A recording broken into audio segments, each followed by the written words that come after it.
Come on now. Let's go add to the resume. Let's go add to the resume. Let's go. Opportunity's knocking, fellas. One chance to go 2-0 tonight. One chance. Rick Neuheisel's so good at those pregame speeches. Week 2 of the Alliance has arrived. Welcome to Memphis, everybody. It's the Arizona Hotshots taking on Mike Singletary's Memphis Express here at the Liberty Bowl. Welcome to our broadcast booth. It's just Helly and a couple of head coaches. Absolutely. Brian Billick and Mike Smith of the Atlanta Falcons. Of course, Coach Billick won a Super Bowl with the Ravens. On your staff with the Ravens was Hotshots head coach Rick Neuheisel, who knows a thing or two about offense. Yeah, and for their offense, it's all about quarterback John Walford. He was brilliant in his first game, very efficient inside and outside the pocket. More important, he was explosive. He had 7 plays of 20 yards or more. They're going to need that tonight. But what also they're going to need, Coach Neuheisel knows they got to run the ball better. And Jarrell Presley is their lead back. Now, we're going to see a lot of backs. He's physical, and Coach Neuheisel says he's the smartest running back he's ever had, which means he's patient and fits their counter draw scheme perfectly. Yeah, Neuheisel said he would add him to his staff if he stopped playing. He's that smart, thinks he would be a very good coach. Christian Hackenberg, the starting quarterback for the Memphis Express. Smitty, football fans know this kid well. A second-round draft pick just 3 years ago of the New York Jets, trying to get back into the NFL. Had a rough go of it in his first outing. Yeah, he sure did. He really struggled. He was only 11 for 23 and 1 interception with 87 yards. They've got to do a better job protecting him, but he's got to do a better job reading the coverages and getting the ball out. He's a guy that can really throw the football. He's strong-armed. You see here, he's a good throw. The ball just gets tipped. And he's a guy that has to play better. And then on the defensive side of the ball, you got DeMarcus Gates. He is a sideline-to-sideline linebacker. Coach Mike Singletary says he believes he could play in the NFL right now. He's a guy that I'm looking forward to seeing play in the game tonight. Very excited to get things going here on week 2. We are back here in the booth, and we're watching pregame warm-ups.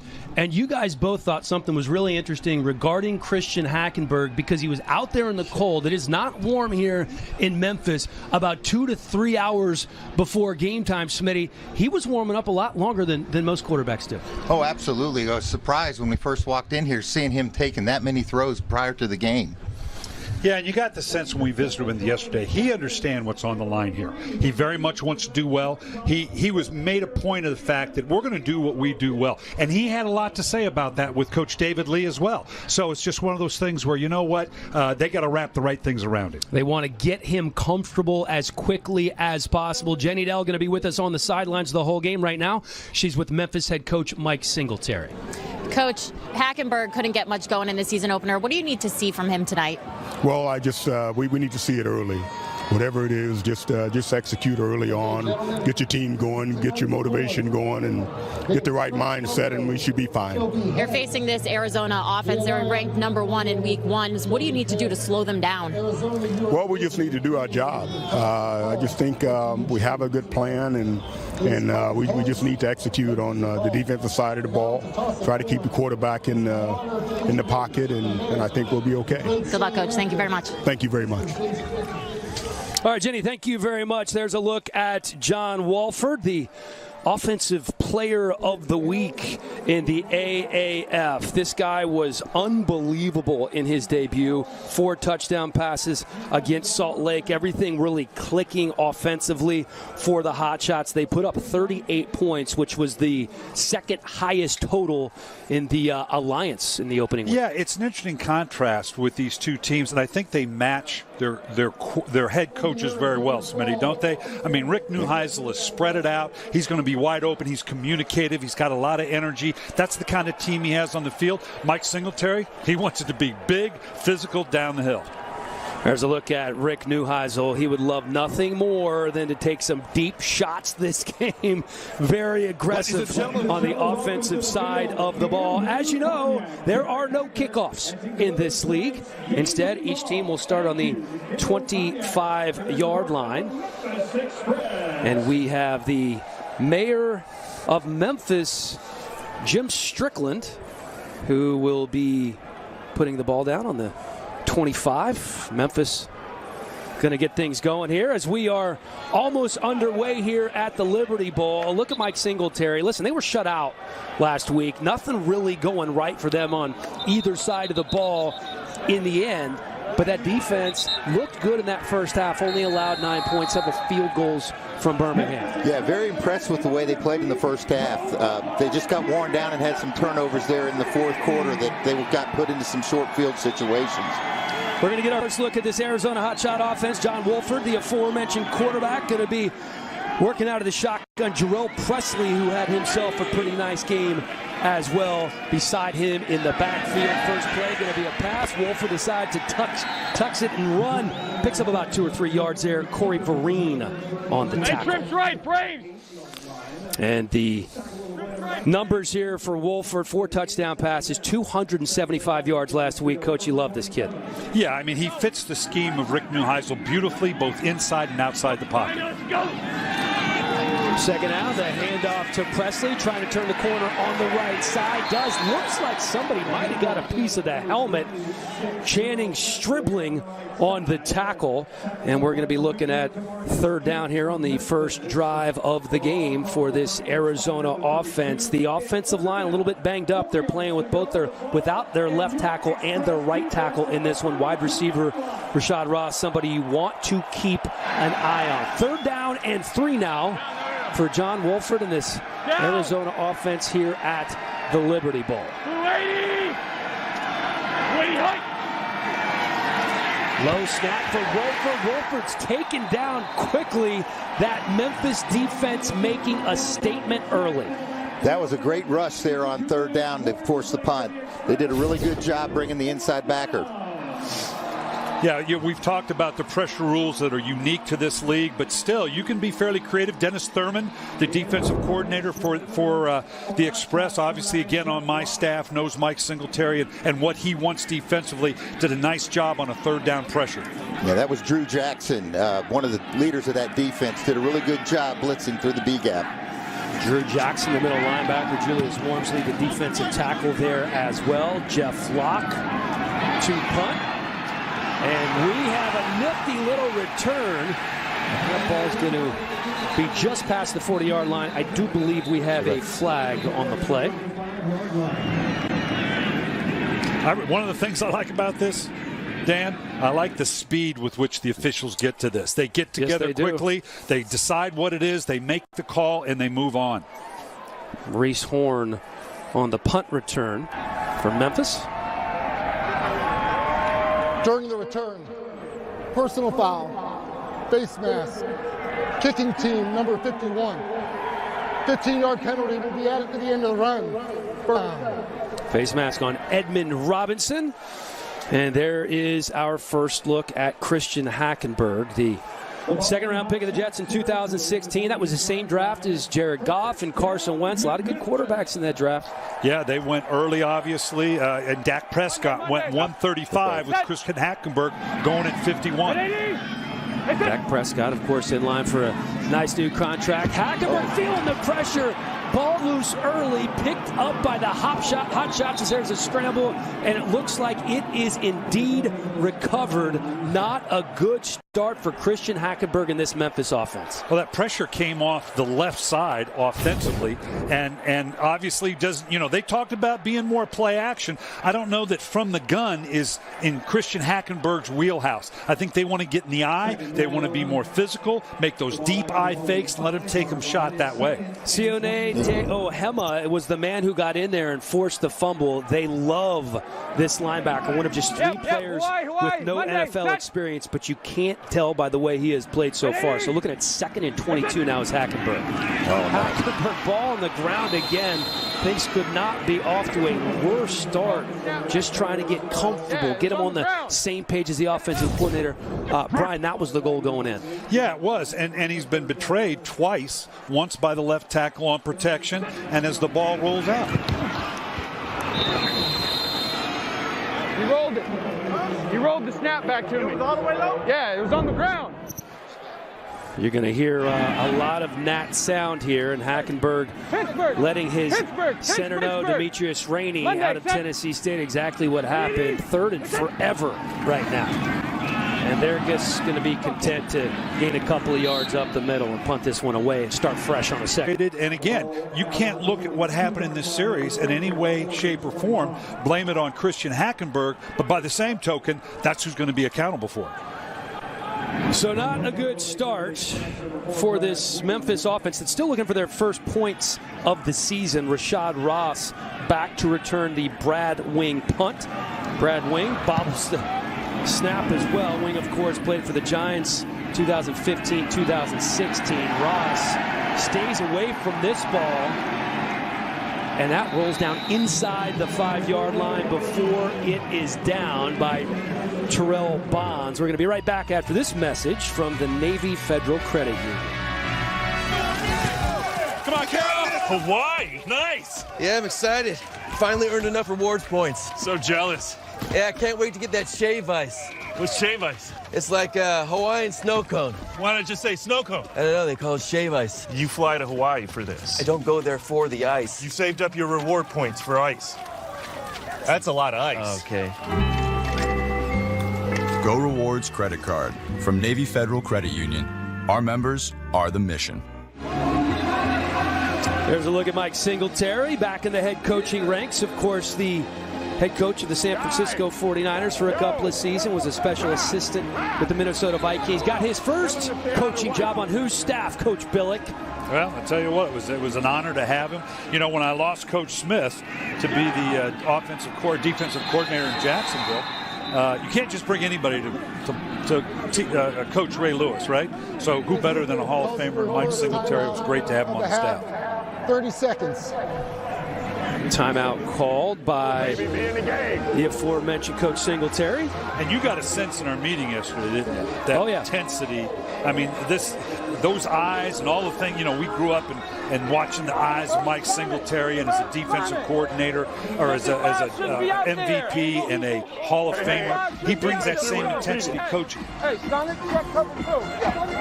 He's one of those guys, when you're in the same room with him, you just feel there's an intensity. Come on, baby, stay out of the white.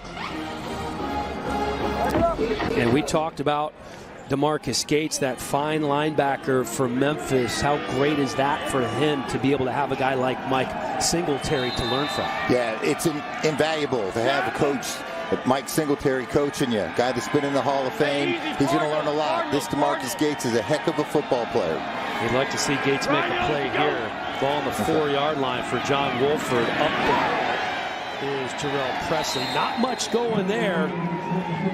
Good play by that defensive line. Julius Wormsley, one of the men in there on the tackle. Yeah, this defensive lineup for Memphis, I think, matches up very well with what the Hotshots want to try to do. I think they could take their standard spacing front, take care of the running game, and let the back end take care of the passing game. Everybody do your job. I think they'll hold up well. 1-yard gain. Presley still in the backfield. Wolford back to throw. Nope. And there's not a whole lot going there. Rashad Ross, who had over 100 yards last week, makes the catch. He was one of the more impressive players on the field last week for this Arizona team. Ross, 5 catches, 103 yards, 2 touchdowns in the opener. Smitty, I was impressed when we were on the field before the game, the size of this Memphis Express team. They're a legitimately big physical team, and the Hotshots are a little undersized that way. I think they can play to that advantage. They can. That's a big, strong front, and they're getting some pressure. Wolford throwing on 3rd and 7, has a man at the 30-yard line, ball's on the ground. Looks like Memphis recovers, so the Hotshots had the first down, and then the ball was fumbled. So what a turn of events here for Memphis. After that awful start, they forced the turnover, and they're going to have the ball in plus territory. Another look at the replay. The grab is made. That's Josh Huff, the former Eagles receiver, puts it on the deck. Yeah, it started out badly for them. You can't let Wolford get outside the pocket. That's where he's going to kill you. But then obviously with the big hit for the turnover, they were able to recover it. And Drew Jackson in on that play. He has been all over the place for this Memphis defense early on. So they're looking at First and 10 at the 26-yard line. Let's see what Hackenberg can do here with Zach Stacy beside him. It's going to be Stacy taking the handoff, dances for a gain of about 4. Yeah, that's a good job getting some positive yards on first down. Now it's going to make it a little bit easier for the quarterback, Hackenberg, to get into some manageable down and distance after that first one. Jenny Dell, what do you have? Hey, guys, I'm over here on the Express sideline, and number 43, running back Terrence McGee, just got sick over here on the sideline, so something to keep an eye on. He said he's okay, and he'll be fine to go back into the game, but obviously something to watch out for. All right, Jenny, thank you very much. Terrence McGee, just one of 3 running backs on the active rosters. We're going to have a flag on this one. Yeah, and Memphis, we talked about it. Arizona calls their first timeout of the half, 30 seconds. You know, this is a big, huge offensive line. They've got 2 of the biggest tight ends, somebody I've ever seen. And we saw last week they tended to get into the eye, and I love seeing that. I love seeing old school football, get in the eye, get downhill, simple as a screwdriver. I'd like to see a little bit more of that out of Memphis. How about the AAF app? #1 in both Google and Apple stores. And if you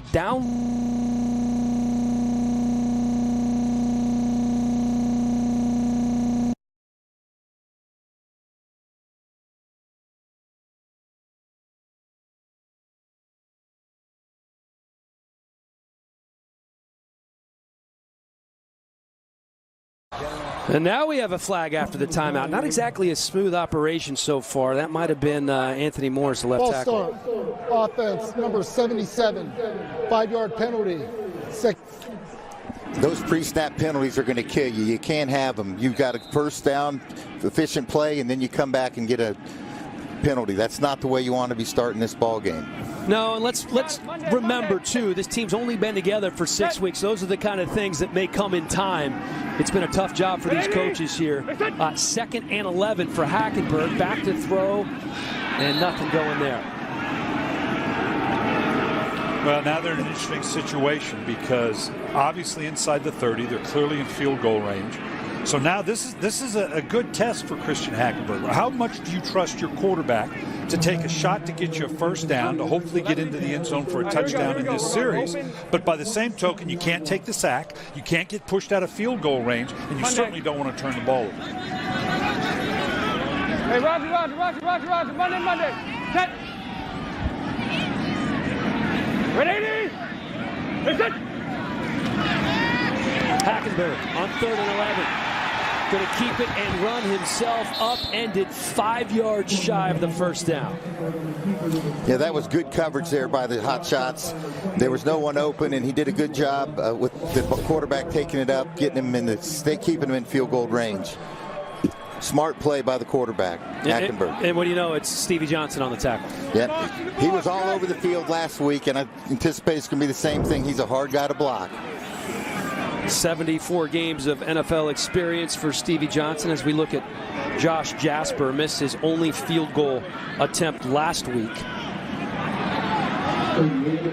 84% kicker during his college days at LSU. The Memphis native from 38 yards out. It is up and it is good.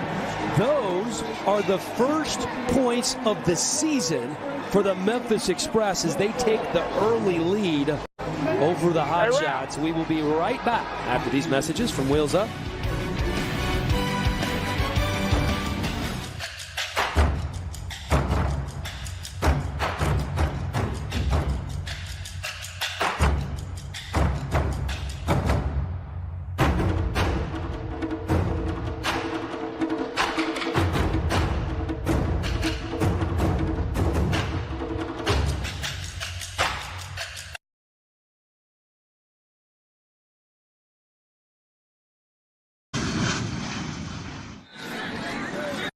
So Jasper puts Memphis on the board for the first time this season. Yeah, we're only 2 games in, but when you start with the goose egg, get 3 points on the board, Coach, you got to feel good about that. Yeah, because you can't use it. How long is it going to take? Until I get those points the first time.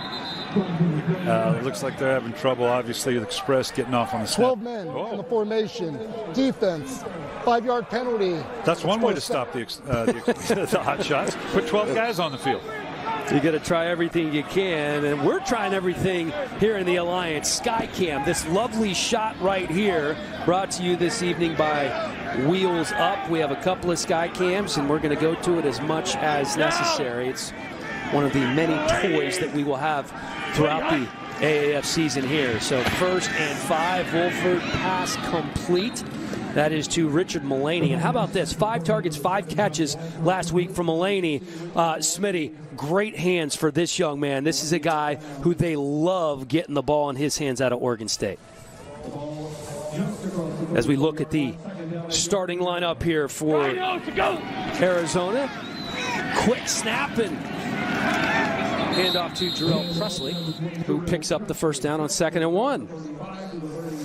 Oh, okay. On this Arizona side, this is a great tight end crew, and Gerald Christensen is a really good guy. And then we talked about him earlier. He's the guy that had the big game, Rashad Ross. All right, first down, fresh set of downs here for Wolford in the offense. And he's going to take a shot here. And that is picked off by Memphis. Channing Stribling with the return inside the 20-yard line before he's finally taken down by Ross.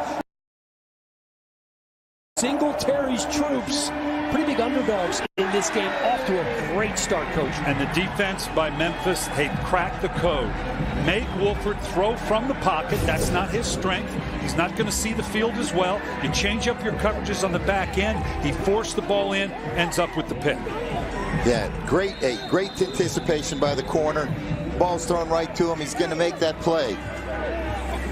3 passes from Wolford and 2 turnovers for the Hotshots already. They didn't have a single turnover in the opener, 2 already in this game. Now you're talking. Get into the eyes, go straight downhill, simple as a screwdriver, play some smash ball against this undersized hotshot defense. Manzo Lewis, the fullback, in there. Reversing field is Stacy. Nice cut there. Stacy picks up 6.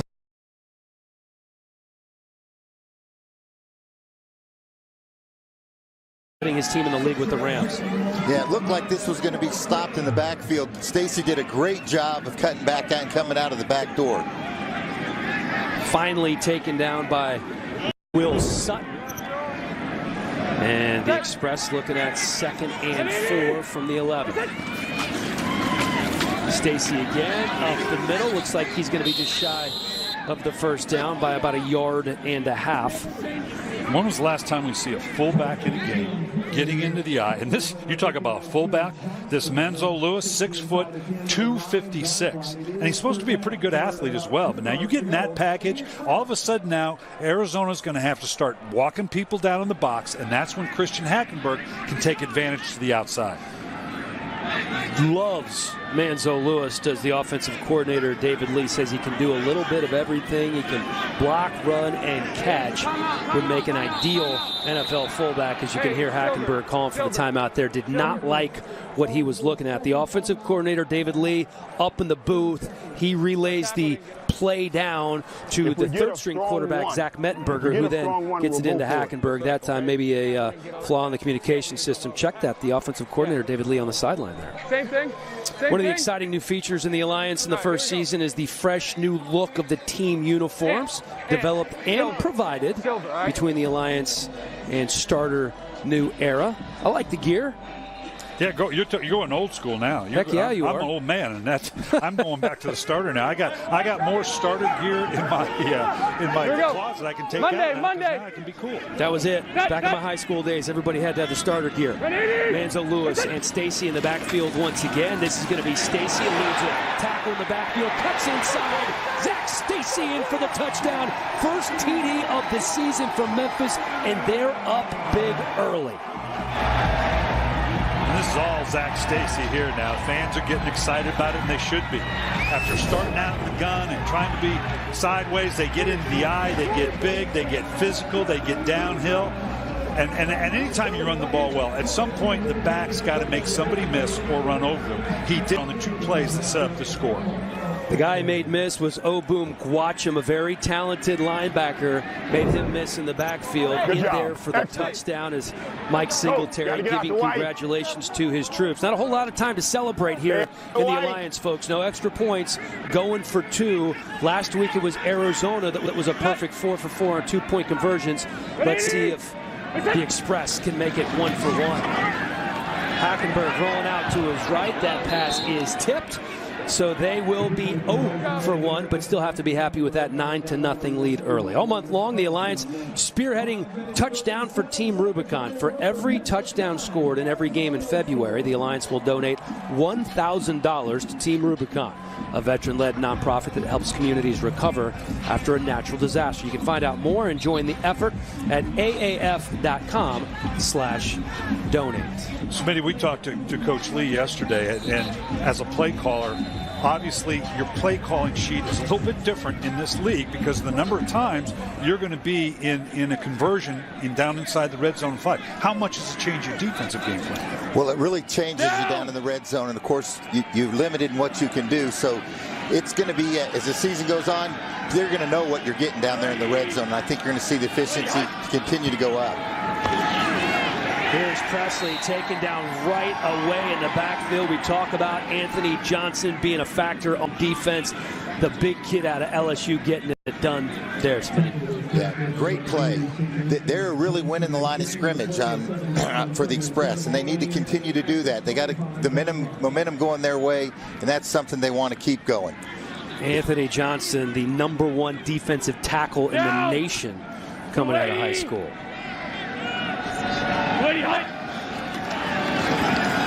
Wolford throwing that pass behind the intended wide receiver, which was his big tight end, Connor Hamill. Let's take a look at the keys to the game, brought to you by At Home, the home decor superstore. Coach, for Arizona, they have to be more consistent in the run game.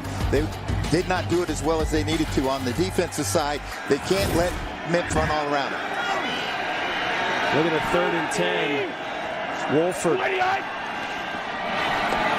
gives to Presley. Presley with a nice cut. And he's going to pick out about 9, but going to be 1.5 yards short of the first down. And this is the running game of the Hotshots, just what we talked about. They're about draws. They're about counters. They're about traps. And they don't have the ability to just get downhill the way Memphis does. And in a situation on a short yardage, it's great that they're wide open. I think Memphis right now is playing just the exactly right defense. Keep Wolford in the pocket. Handle the run with your front 7 and let the back end do their job. Reese Horn back to receive the Jeff Locke punt. And Horn calls for that last-minute fair catch at the 25. 9-0 Memphis on top of Arizona with just over 4 minutes to go here in the first. We're going to be right back after this message from MGM Resorts.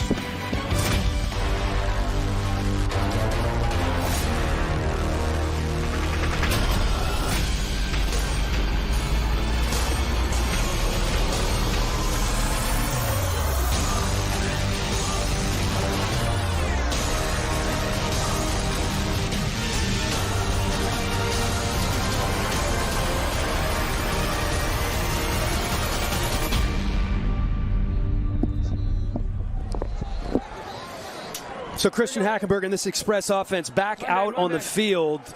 Still no completions for Hackenberg, but a 9-0 lead for his Memphis Express. I believe that they will take that. Been riding the legs of Zach Stacy, this time caught in the backfield. That's Tio Hema, the outside linebacker, edge rusher, second big play he's made this game. Yeah, they have some weapons, obviously, on the offensive side. Alton Howard is a big receiver like this team. He's not big, but he plays big in terms of what he's able to do, the basketball and grass. We've already seen the effect of Zach Stacy, his ability to run into a heavy box, make someone miss, or run over them for the extra yards. Yeah, Zach Stacy so far, 6 carries, 24 yards. Pig Howard, the former Tennessee Volunteer, somebody they're going to be relying to heavily in the passing game. Hackenberg flushed out of the pocket, out past the 20. He can run a little, and Hackenberg picks up the first down. Raheem Yates, the man in there making the tackle, but not before Hackenberg can find the sticks and pick up the first, moving the chains, name of the game. They did a nice job there. They looped, and Hackenberg was able to get outside. And they've got these two big tight ends in the game right now. I like the look of their tight ends. They are big, they are physical, and it suits them, even though they can then spread them out and stick with the running game. Brandon Barnes and Adrian Robinson in a tight end for Memphis. Again, it's a handoff, and again, it's positive yardage. Not a lot, but you'll take 3-4 yards every time, won't you, Smitty? Absolutely, and Stacy is a really good back. You know, in his first year in St. Louis, he almost got 1,000 yards. Had a 134-yard game against Seattle on Monday Night Football. Traded to the Jets after the Rams drafted Todd Gurley and then retired. Picked up a young man named Todd Gurley. He's a pretty good player. Yeah, that's not too bad. I can't blame the Rams too much for that. Monday. Terrence McGee going to give him a breather here on 2nd and 7.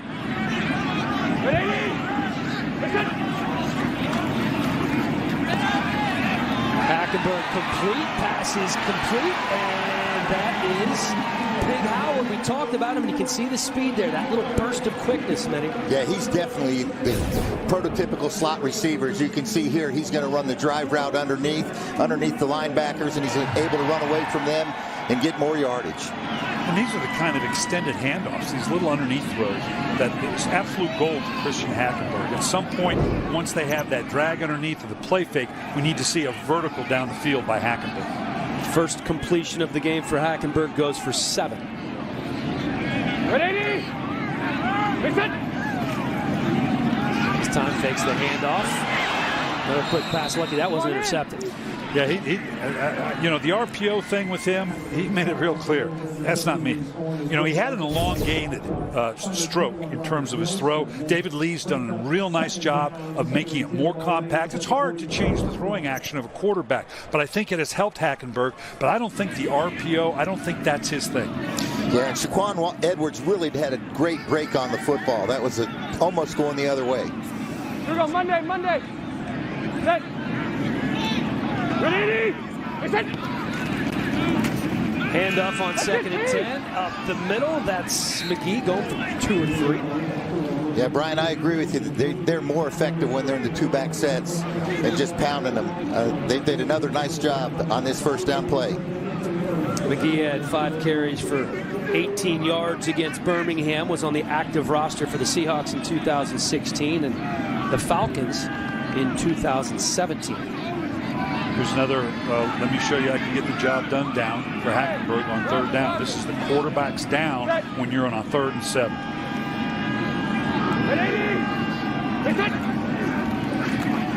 Hackenberg with time that nearly complete, but Pig Howard unable to hold on. You know, and this is the kind of thing, and it's not just Express, it's I think the league as a whole. When I watched it last week, it's about finishing. You know, finish the catch, finish the tackle, finish the drive. That's what these young teams, these young players need to do, is show in order to move to that next level is to be able to finish.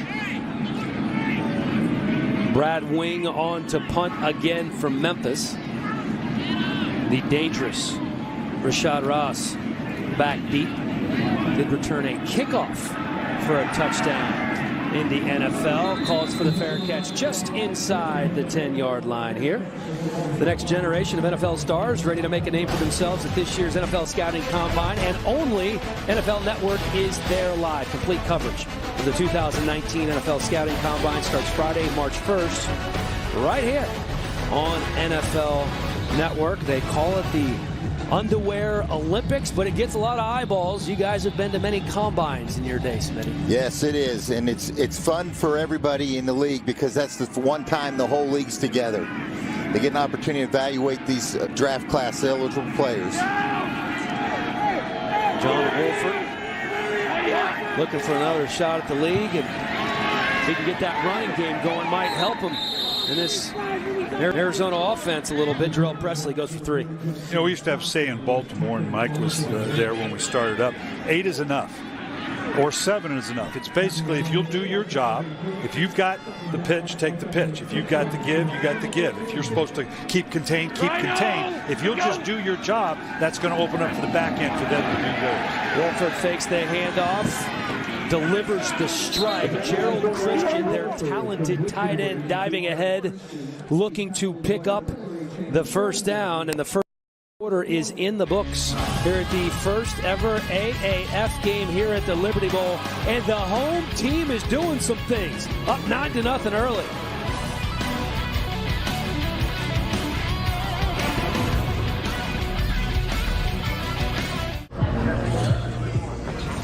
I wanted to play football since I was like 3 years old. My family has been like everything to me. I'm out there playing for my son. I use him as my motivation. There you go. Combine is make or break for me. I always love the game. I want to do this forever. Welcome.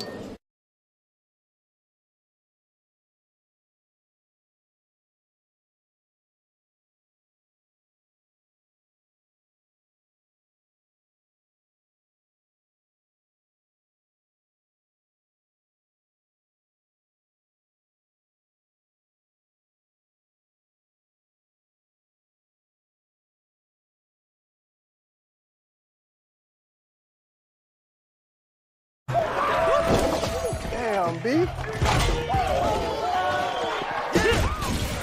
Boy, this is a great party. He's open. Russ?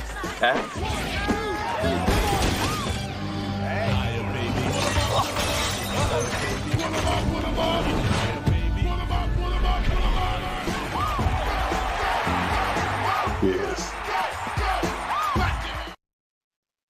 Our hardware and software creates an opportunity for fans to be able to play a digital game that we've created in real time for the first time, truly real time, unlike anything that exists. We are building fantasy, but instead of a fantasy that is, based on the whole season or based on the weekend, it's fantasy that happens play by play. All of a sudden, you've gone from being the general manager of the team to being the coach of the team. The AAF app, it's awesome. It's #1 in both Google and Apple stores. Download it now. Trust me, it's worth it. Let's check in with Jenny Dell. Zach, first touchdown in Memphis Express history. How important was it to set the tone early in this game? Yeah, it's always important to set the tone. We just got to keep it going, stop shooting ourselves in the foot. I think we'll be fine. What was the plan, and do you feel like you're executing it at this point? Yeah, I mean, that was our biggest thing all week, just focus on execution. So we've been doing a great job of that. Just got to keep it going. Congratulations. Good luck the rest of the game. All right, thank you. Appreciate it. All right, Zach Stacy getting things going here. We were down on the sideline before the game, and Coach Billick, you said this team is big. If I'm them, I just run downhill at the Hotshots the whole game. Yeah, I understand you got to do multiple things, but they've had their most success getting in the eye, putting their 12 personnel, 22 personnel, get downhill against this undersized Arizona defense. That is what has worked for them. And let's not forget, this is just the second game of the season, so we're seeing a lot of firsts, and this is the first time that Arizona has been down by this much, especially early in the game, already down 9-0. That's backup running back Justin Stockton for 2.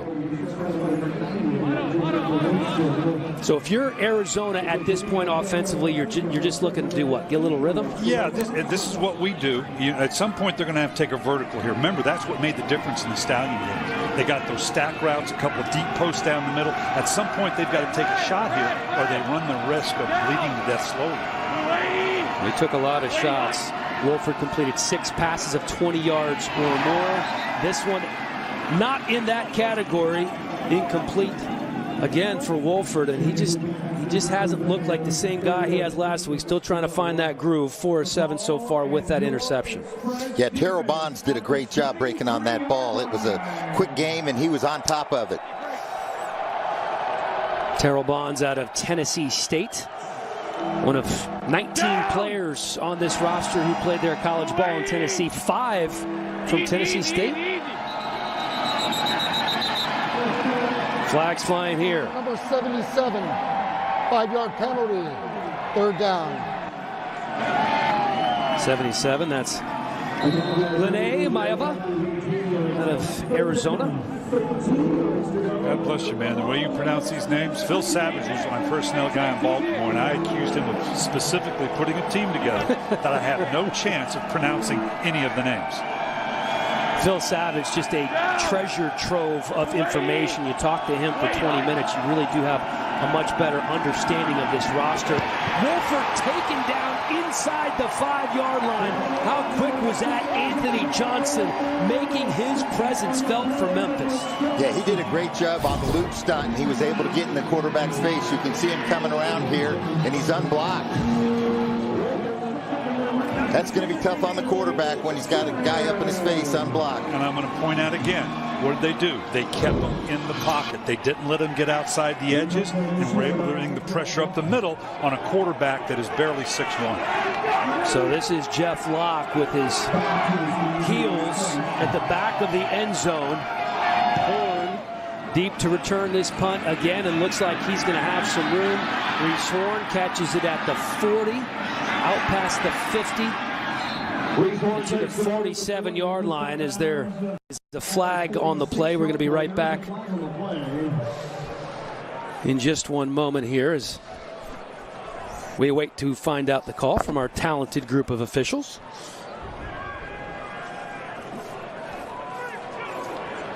Yeah, and this is, special teams is so hard not to get in an open field, not to get a penalty. I think this is going to be on Memphis, is going to back them up a little bit. Yeah, and that's a tough penalty to have in this situation. They were going to have great field position, and that's the thing that they've really had the big advantage on so far in this ball game is they've won the field possession battle. The Hotshots have been starting from the back into their field. There are fouls by both teams. Holding. Kicking team, number 48. The penalty is declined. Illegal use of hands to the face. Receiving team, number 24, will be enforced 10 yards from the spot of the foul. First down. That is our head referee, Reggie Smith. I'm sorry. I've been out of the game just a bit. I don't understand that. If there was a penalty on both sides, why is it not offsetting? We will discuss during the break and try to figure that out. Coach Billick, right after this message from the Air National Guard. This land is your land. This land is my land. From California to the New York Island. From the Redwood Forest to the Gulf Stream waters. This land was made for you and me. Back to action here at the Liberty Bowl. Christian Hackenberg, 1 for 4 so far in this game. Under center from Memphis, who's working with a 9-0 lead. Pig Howard upended after the 4-yard gain. Robert Nelson coming in to make that tackle for the Hotshots. Yeah, Nelson did a really nice job on that. That's a play that is very tough if you don't have your eyes right, and they defended it very well. But ultimately, your defensive end has to stop that, right? Don't they have to account for these jet sweeps? They do, but outside the end. Yeah, but it's hard. Hey, it's hard for that defensive end, Brian. Well, if it was easy, anybody could do it. A 5-yard gain for Pig Howard. This time, it's Stacy breaking 2 tackles, keeping his feet, and gets the.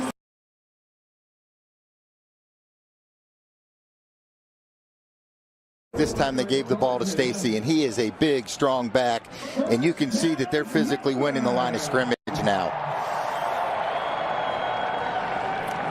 There was a slight pause, as I said Ram, because I was trying to remember whether it was St. Louis or L.A. at the time that Zach Stacy was there. Okay. It was indeed St. Louis. I knew you were wondering, coaches. 1st and 10, Stacy again, and why not ride the hot hand? He picks up 3. Edmund Robinson there for the stop. Skycam brought to you this evening by Wheels Up. We have 2 of them. We love the bird's eye view from Skycam, and thank you to Wheels Up for bringing it to all of us tonight. Hey, Roger. Hackenberg, who is wearing a microphone, as you can hear, on 2nd and 6. Terrence McGee checking in the ballgame for Zach Stacy. Hackenberg going to throw. Over the middle, unable to find the intended target. K1 Ross. That's been one of the issues with Hackenberg since he was drafted, was accuracy. Yeah, and that ball came out kind of hot. And I think, quite frankly, I think the receiver betrayed him just a little bit there. He hesitated as he was coming across, like he thought he was going to sit down rather than running it all the way through. Roger. Monday. Again, everybody trying to get on the same page on every offense in the alliance. Just week 2 of the season as Hackenberg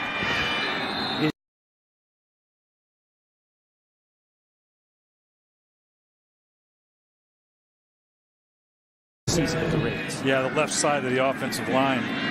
Again, takes a short set, turns his shoulder, had a free run at the quarterback. Tough on 3rd down. Obviously, they knew there was going to be a pass, but you can't turn your shoulders that quickly if you're going to play on the edge of tackle. Rashad Ross, deep man, returned the Brad Wing punt.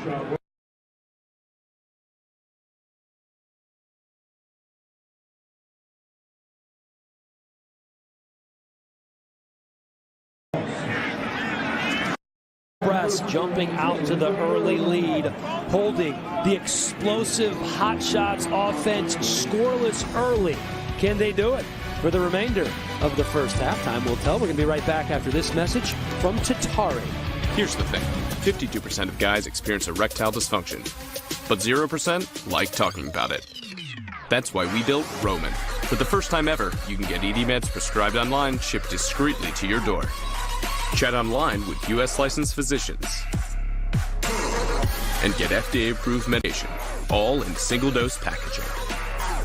No more waiting rooms, awkward talks, or lines at the pharmacy. Get started with your free online visit at getroman.com/TV. Playing from behind is John Wolford in this Arizona offense. Once again, not ideal field position as Wolford back to pass. The rush is coming, has a man, unable to make that catch. That was Josh Huff, the former Philadelphia Eagle. That would have been an impressive catch had he come down with that. It sure would have. And that shows us Wolford's arm strength. That was a long throw. He rolled to his right and threw all the way back to the left, almost to the sideline. Huff's got to come down with that one.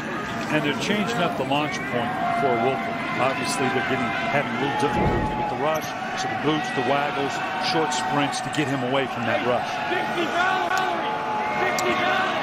Yes, those 2 tackles are not the starters, so they have really struggled a little bit in their protection so far. Malcolm Bunch, Grant Weiss, both out with injuries on this one, and that looks like it was very close to being picked off, and it is indeed an interception. That's Jeremy Couture from Middle Tennessee State with the pick. Another turnover for Arizona, the 3rd turnover of the game. Yes, no turnovers in week 1. That was obviously pivotal in their game against the Stallions to turn the ball over, particularly now. And the starting field position for Arizona, as you pointed out, Smitty, has been horrendous. And now, because they've got to move the pocket, because they're without their starting tackles, obviously Wolford is struggling a great deal more than he did in the opener. Got a good look. Sorry to cut you off, Smitty, at that catch. I was wondering if he bobbled it and hit the ground, but it does indeed look like that was a pick. It was a pick. It was a great play. He was in phase, and he was able to make that play. Quick change here from Memphis. Let's see if they can take advantage. They're going to go ahead and call a timeout here once again. Hackenberg did not like what he was seeing. Don't forget, you can check out the AAF.com. You can get live box score, stats, leaders, so much more. AAF.com, the only way to follow the league up close. So we were talking earlier about the field position for the Hotshots.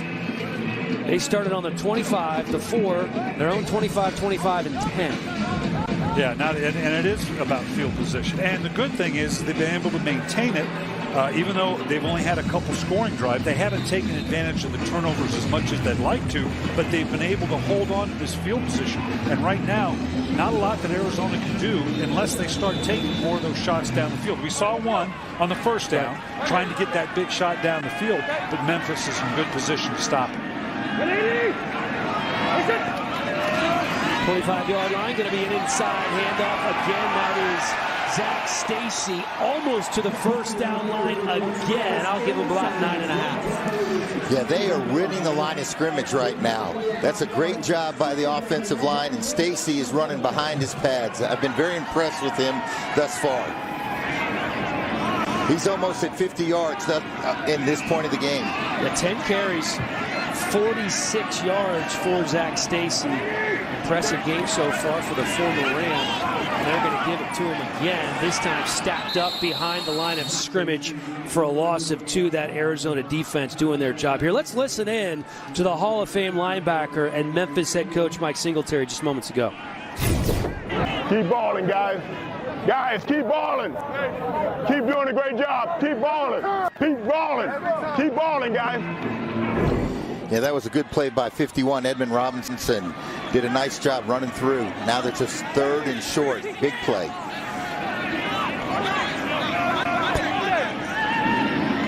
This time, let's see what they decide to do here as Robert Nelson makes a tackle.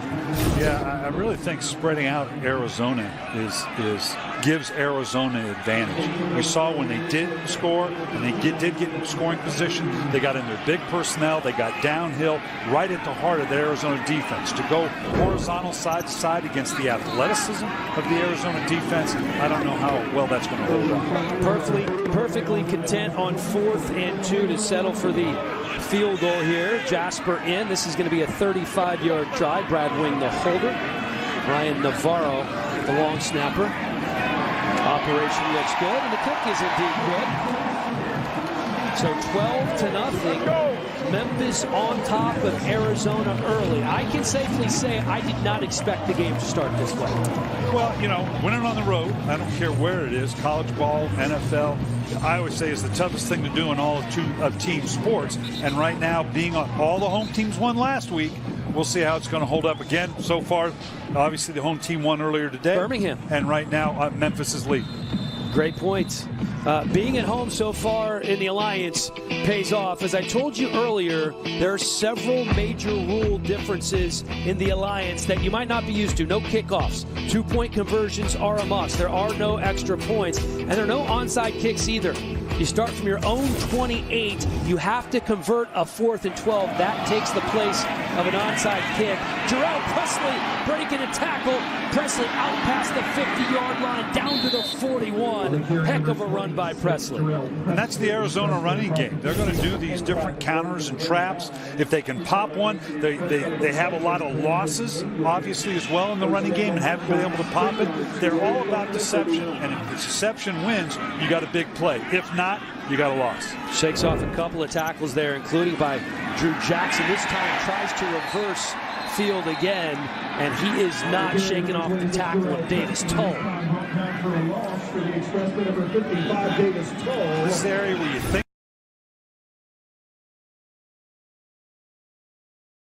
shot down the field. We've only seen one long pass attempted by Wolford.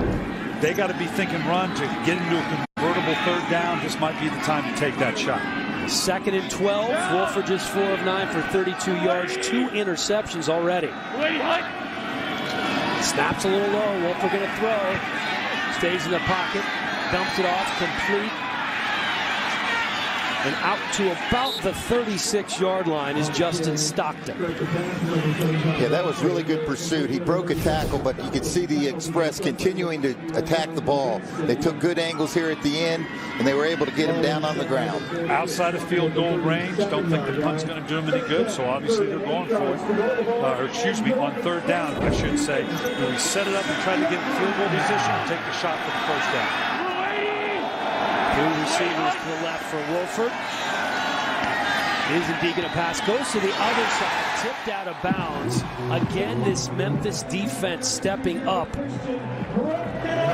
And it's Couture, who had that earlier interception, who gets a hand on the ball.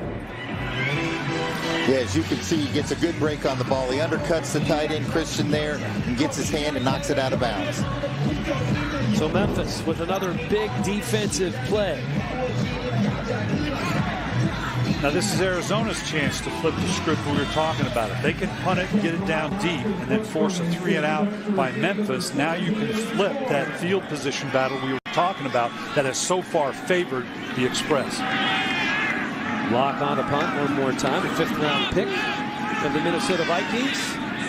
Veteran of 69 NFL games with the Vikings and the Lions.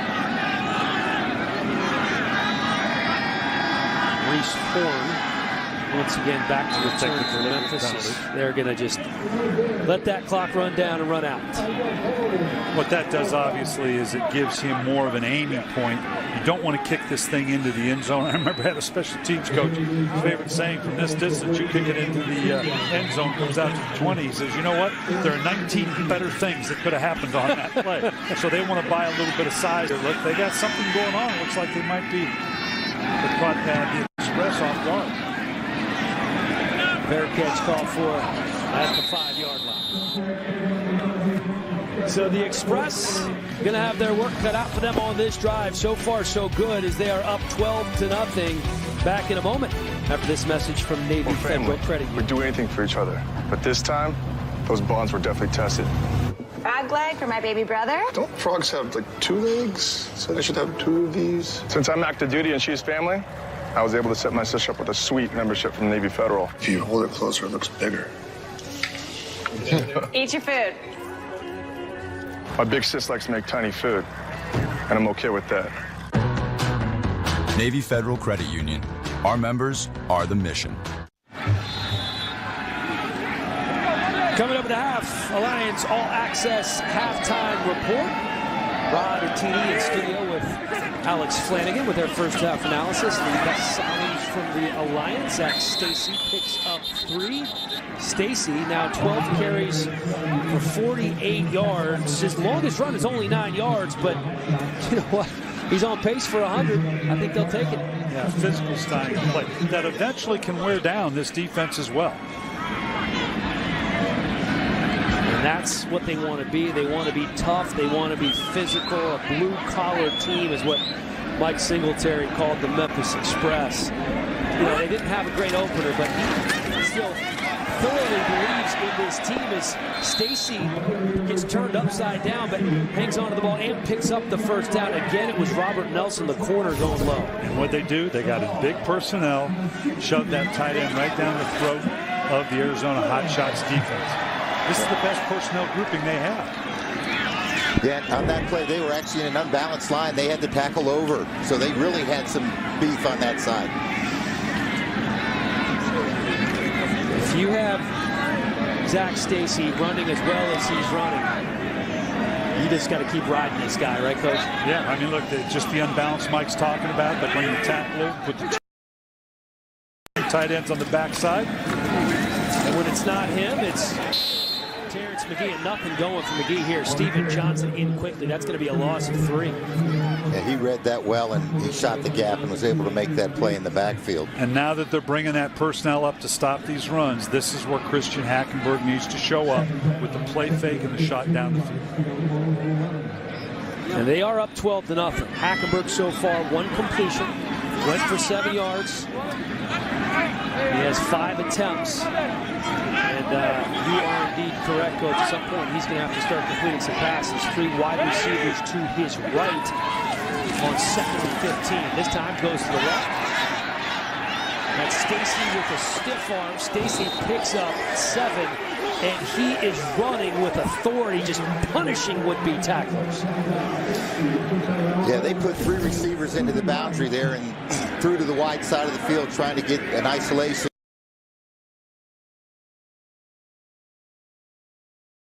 Right, coming flying in there at the end and taking the brunt of that hit from Stacy.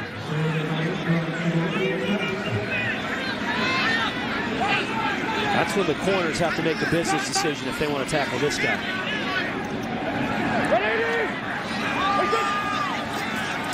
3rd and 8. Time for Hackenberg. has a man, and are they really going to catch? No, out of bounds. And this is what I was talking about, finishing the catch. Good throw by Hackenberg. But you got to finish the catch, finish the drive. They had an opportunity there to get into a 4-minute mentality and not give the ball back to the Express, and now put the hands back to John Walford. I imagine we're going to see some more verticals here from Walford because the underneath passing game's not getting it done for the Hotshots. Ross unable to make the catch there. The 6'6" wide receiver out of Kentucky. As Ross is back deep. And towards the sideline as the ball bounces at the 35. And Ross uncomfortably close to that punter. Is it just me? No, that's one of the. I don't know what the upside to that is. There's a look there, and Eric Dargan, and got out of the way for a minute, but he's flirting with that thing.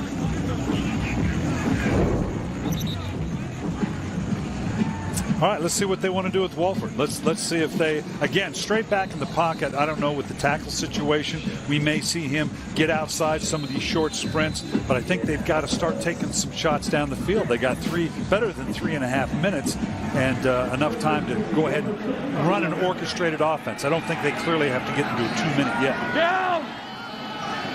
Mulaney! Hunt! This time complete. And that's going to be a first down. Connor Hamlet out of Oregon State makes the catch. And Reed and brought the man back into the backfield, so he knew exactly what coverage he was getting, and he was able to complete that ball. Walford right back to the line of scrimmage. This time thrown and again complete to Hamlet. That one goes for 2. Yeah, great play by number 30 there. He looked like he was in squad coverage there. He read it. He was able to take the guy out. Good tackle, taking his knees out. Yeah, that's Stribling again. The corner out of Michigan. 5 tackles last week. Rhinos to go! Against Birmingham. Wolford over the middle. Pass broken up, and Stribling has been all over the field defensively. He does a nice job of trailing and timing. It's almost like he's baiting the quarterback, trailing and then able to jump underneath and knock the balls down. Yeah, he's got some long arms too. He's got some real good reach, and he was able to get in there and knock that ball out. Well, all third downs are important, but with under 3 minutes to go here in the first half, desperately trying to make something happen. Big third down.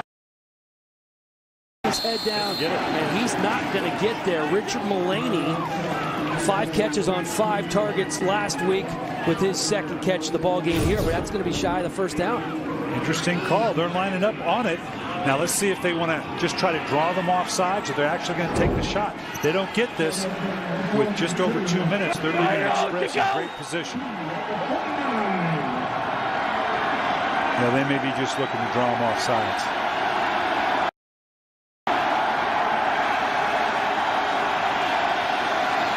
Cross line down. 2 minutes. Yeah, I think you're right, Coach. Doesn't look like they're going to get this one off. So they just wanted to bring the clock down a little bit, leave them less time to go ahead and work their 2-minute offense. It's the #1 app in the Google and Apple stores. You can download it and you can check it out. Hardware and software creates an opportunity for fans to be able to play a digital game that we've created in real time for the first time, truly real time, unlike anything that exists. We are building fantasy, but instead of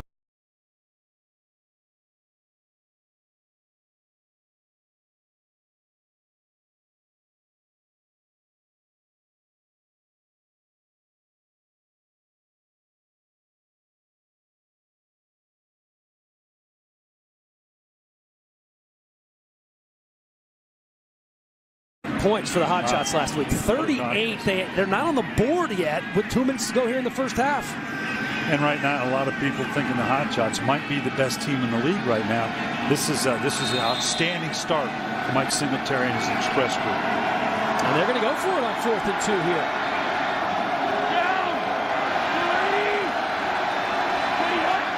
Two receivers to the right for Wolford. They're going to run it up the middle. He actually puts his head down, and he isn't going anywhere. Sam Montgomery out of LSU, former third-round pick of the Texans. First man there. This is what I'm talking about, that defensive front seven or front six, depending upon who's in the game. They have the ability with a standard spacing front to be able to shut down this trick-em run offense of the Hotshots, which has left them vulnerable. Now, we talk about the evaluation of Christian Hackenberg. Okay, you're under 2 minutes. You're on the positive side of the 50. He's got to make something happen here. Come on now, let's go. Looking at Mike Singletary, who would love nothing more than attack a touchdown onto their 12-0 lead going into the locker room at halftime.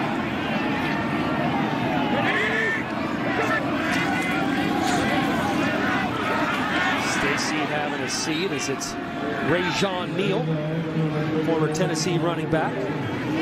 This is the price you're paying for those 2 timeouts they had to call earlier in the game because they either had the wrong personnel in or were running out of time. You'd love to have those 2 back here inside of 2 minutes. Second and 9, as you can see the Hotshots trying to make a substitution here. They had a D lineman running off the field. They're forced to call a defensive timeout. It's good that they did because they got 12 guys on the field. Look at Obum Gwacham, one of the more talented members of this defense. Speaking of talented, how about the Hall of Fame linebacker and head coach of Memphis, Mike Singletary, just a few moments ago. Let's listen. Great job, guys. Great job. Hey, great job. You got to pay that fee. Oh, yeah. Great job. Great job. Come on now. Now let's see his offense can do the job on 2nd and 9. Rajon Neal next to Christian Hackenberg. Hackenberg going to throw. Complete to Big Howard. And it is actually checked that, knocked out of his hands. Howard unable to hold on. Sterling Moore, the guy who gets a hand on it. Yeah, he did a really nice job here, as you can see, finishing. He took a shot, he was coming out, but he knocked it out as he came around with his left arm. Looks like he got a couple of steps in there after that catch. Right back on the line of scrimmage here on 3rd and 7. Working with 4 wide receivers is Hackenberg. Hackenberg flushed out of the pocket, eludes 2 tacklers, spins out of a potential sack. And then Hackenberg puts the ball on the deck as we have flags flying, picked up the first down, and then loses the ball.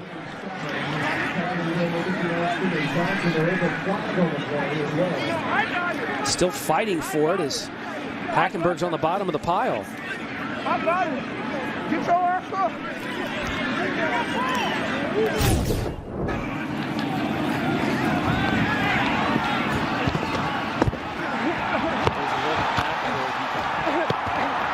See the ball come loose right there. Is that Stevie Johnson coming in at the last minute? First down. There is no foul on the play. The back is not first down. Wow. Arizona's booked like they thought it was a fumble. And again, when you sit and visit with Christian Hackenberg, I'm 6'5". You know, I'm shrinking by the minute. But, and this guy, this is a big man. He can take those kind of hits. But now we got 43 seconds and counting underneath. Obviously, they like to come away with a touchdown. But you got about another 5, 6, 7 yards to get into field goal position. Well, they are not in a hurry right here. Perfectly content to let the clock run off the clock. Under 30 seconds to go here in the first half. And they're going to hand that ball off to Rajon Neal. You talk about how big and tough Christian Hackenberg is. 6'4", 228 is what he's listed at. And he took a monster hit as he spins out a couple of tackles from the linebacker, Stevie Johnson, right there. Ball's on the ground, recovers. And they're looking at 2nd and 8. Hackenberg completes the pass to Reese Horn. And it's out of time. Not great clock management here by Memphis. No, it doesn't do you no good to complete it inbounds. That's something that we've seen in 2 consecutive weeks now, is the time management for all the teams really has been an issue. And that was a chance for them, Coach Billick, to get some more points on the board. That was a blown opportunity for Memphis. And it's that process again. You get inside the 50, you're 5 or 6 yards from field goal position. You're out of timeouts because of the mismanagement earlier. Clearly missed opportunities. Let's check in with Jenny Dell down on the sideline. Jenny? Coach, you talk about the importance of a fast start. How pleased are you with what you saw in that first half? Well, I think the offense is running the ball pretty well. I just want to see us make some key plays and really manage the offense. Stop shooting ourselves in the foot. Defensively, we're doing pretty well. We're flying around. We're making some plays. Yeah, defensively, you're shutting out the hottest offensive team from last week. So how do you maintain more of the same in the second half? We just have to come out and continue to do our job. I mean, they're the heck of an offense. We just have to continue to execute. All right, thank you very much, Coach. Thank you, man. 86 total yards for Memphis, 83 of those coming on the ground. The Express rolling so far, up 12-0 on the Hotshots. The halftime report coming up. They can't stop us. They can judge or dismiss us, but we'll come back. Because you can't stop pride or power. You can't stop speed or spirit. You can't stop genius or passion. Or you can't stop coming together, anticipating, celebrating. You can't stop the players. You can't stop the places. You can't stop Sunday or Saturday. You can't stop football, and they can't stop us. The Alliance of American Football.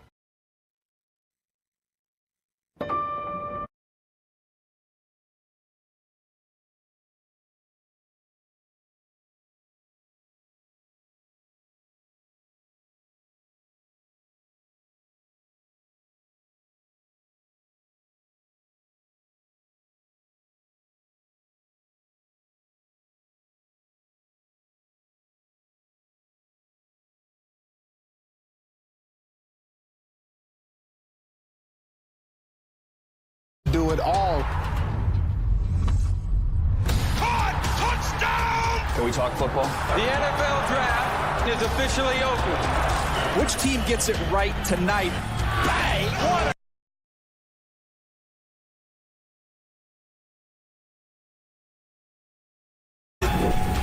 It is all on the line. The Patriots have won their 6th Super Bowl title.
This land is your land, this land is my land. From California to the New York Island, from the Redwood Forest to the Gulf Stream waters. This land was made for you and me.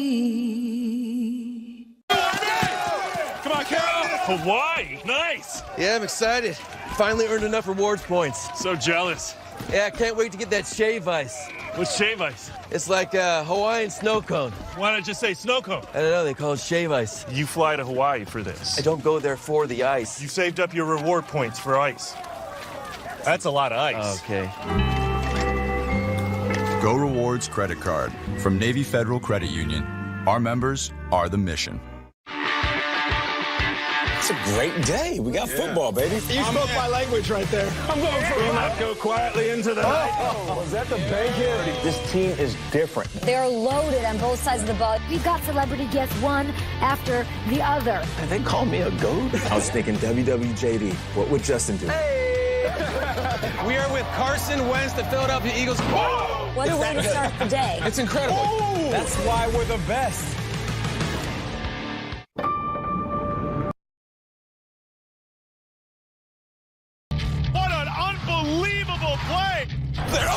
All right, I like that. What this guy brings is hope. Yes, I love that. What does he need to do to win it? He makes big plays. Can we talk football? Which team gets it right tonight? The Patriots have won their 6th Super Bowl title.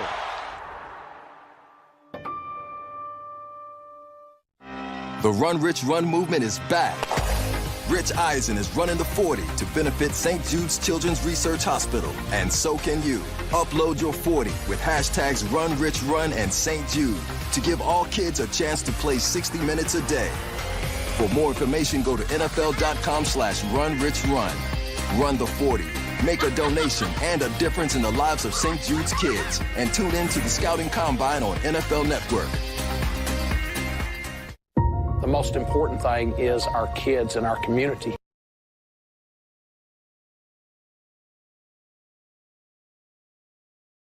Hack team that said, all right, let's do something. When I heard the stats about literacy by 4th grade being a big marker for success, I was sold. It's really about bridging that gap with the law enforcement. It's about laying a foundation to be able to create change and be able to change lives. Our kids need to see somebody that look like them, that went through what they went through. Hey, what you bringing to football? Freshness? You want to show how the ATL do? Bring it. That way. Can I bring my swag? Superpowers? Kill 'em. Can I bring my crew? Bring 'em. We meet again. Hey, maybe. Hey, maybe. You ever see me they start going crazy? Shut up, please. Definitely bring that. They're bringing it. How about you? What do you bring?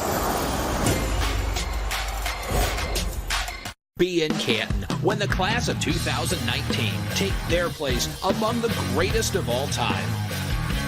Official ticket packages are on sale now and include VIP experiences, premium seating, and parties with Pro Football Hall of Famers.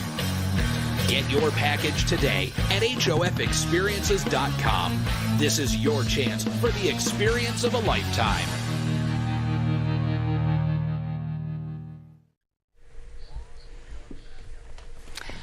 All right, everybody, welcome back into our Alliance All Access studios. So it appears that the AAF has everyone mic'd up in the league except for us. So we apologize for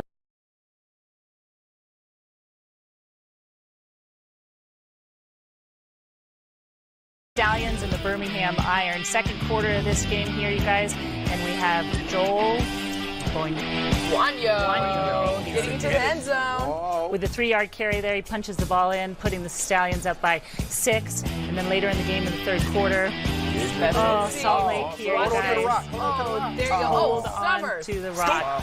Jamar Summers there with the strip. And then Shaheed Salmon there with the score. Look at this, you guys. Salt Lake would challenge this. It could have gone either way. Talk about the effort there by Summers. He's played well. Last week he had interception. This week he had strip fumble. Yeah, playmakers like that in football. He goes to Trent. Still 9-6. Yep, Trent Richardson getting in the end zone there. That's his 3rd touchdown, you guys, in the first of 2 games. Oh. And then the kicker, Salt Lake an opportunity to tie this game, and their kicker misses 3 out of 4 kicks in this game after a great week of kicking in week 1. Week 2, not so much. Birmingham winning this game 12-9, Salt Lake falling to 0-2. After the game, Birmingham's head coach Tim Lewis celebrating and reminding his team what motivated them today. I showed you a little video last night about a dude getting knocked out, right? He didn't knock down, but he didn't get out. He got knocked down.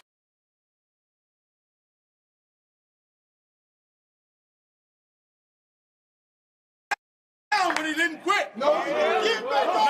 9-0.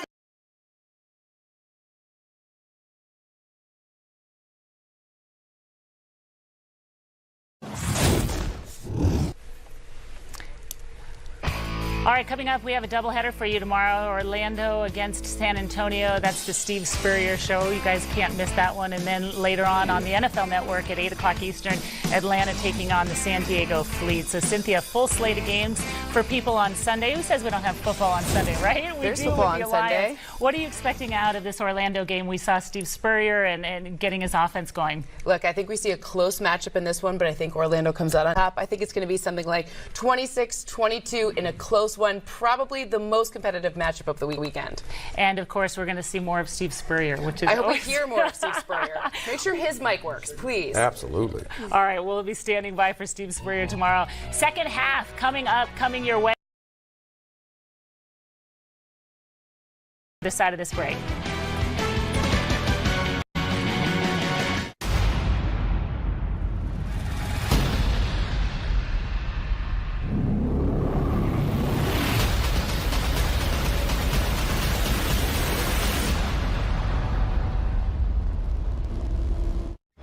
Monday on NFL Total Access, you've got quarterback questions. David Carr's got quarterback answers. Plus, Big Ten Defensive Player of the Year Devin Bush live Monday, 7 Eastern. Welcome.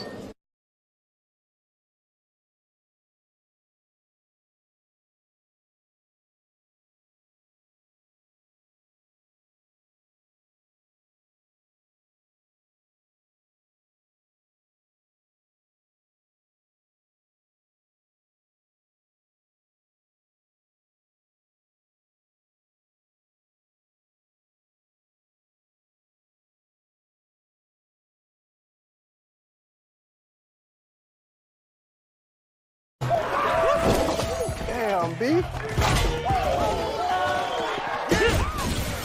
Boy, this is a great party. He's open. Russ?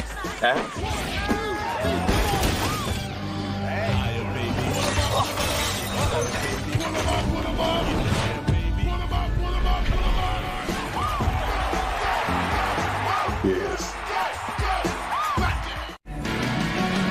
Halftime at the Liberty Bowl in Memphis. The Express are delivering so far with a 12-0 lead. The Hotshots playing catch-up. Head coach Rick Neuheisel with Jenny Dell. Coach, how do you get this offense going? Well, we just got to start hitting some run game, finding some rhythm there, and then try to stay out of so many third and longs. We had some success, hit one, fumbled it, had a check from a play that wasn't going to work, and then the receiver didn't hear the check, wasn't even looking for the pass. We threw another pick there. So we're a little discombobulated, but we can get it turned around. Defensively, despite the 12 points on the board, this team has played pretty well. What adjustments are you looking to see besides that? A lot of heart, a lot of tenacity on our defense. I expect them to give us 30 more great minutes. Thank you very much, Coach. Take care.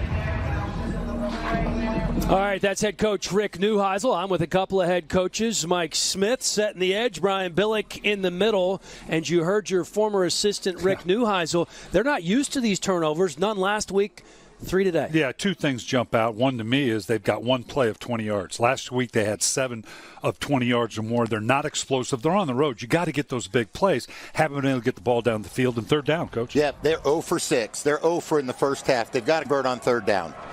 Big second half coming up for both teams. Memphis, of course, looking for their first win of the season as they were shut out last week by Birmingham. Still trying to get Christian Hackenberg going. 4-9 for 26 yards in the first half. Took a couple of sacks. Also picked up a couple of first downs with his feet. They're going to start the game on the ground. This time it is Terrence McGee.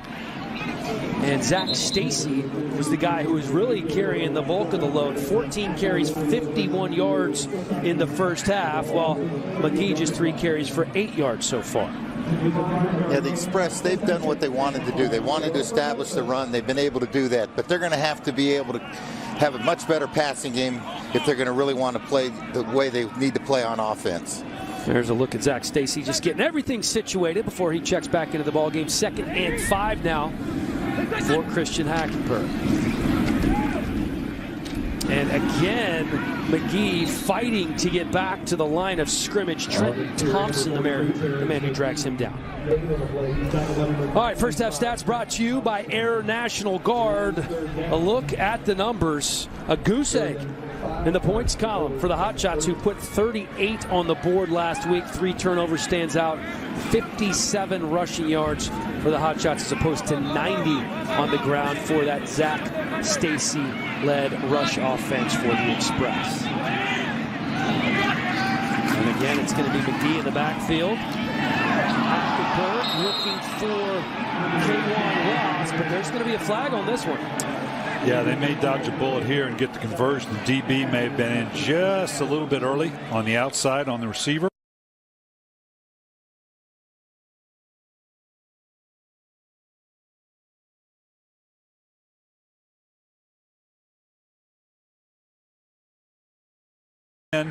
Ooh, boy. I might have to agree with you there, Coach. It looked like he came in at just as long as you don't alter the receiver. You can carry your hand on the back as long as you don't alter his path at all. I think they may have dodged a bullet there. Okay, you're right. And Hackenberg looking unfazed, took a huge hit from Ogbu and bounces right back up. And then the quick handoff to Dantes Bird, one of the fastest men on the team. Skycam, by the way, brought to you this evening by Wheels Up. We have 2 of them. Always love this bird's eye view. Thank you to Wheels Up for bringing us Skycam tonight. Now, we've seen 3 jet sweeps or fake jet sweeps and then a handoff to the running back. At some point, we've got to see one of these jet sweep fakes with Hackenberg getting on the outside on a boot or a wagon. Hackenberg just 4 completions in the game so far. Staring at 2nd and 8 here. Going to be throwing once again. And there just was nothing going there. Trying to find Dantes Bird, but that was not close.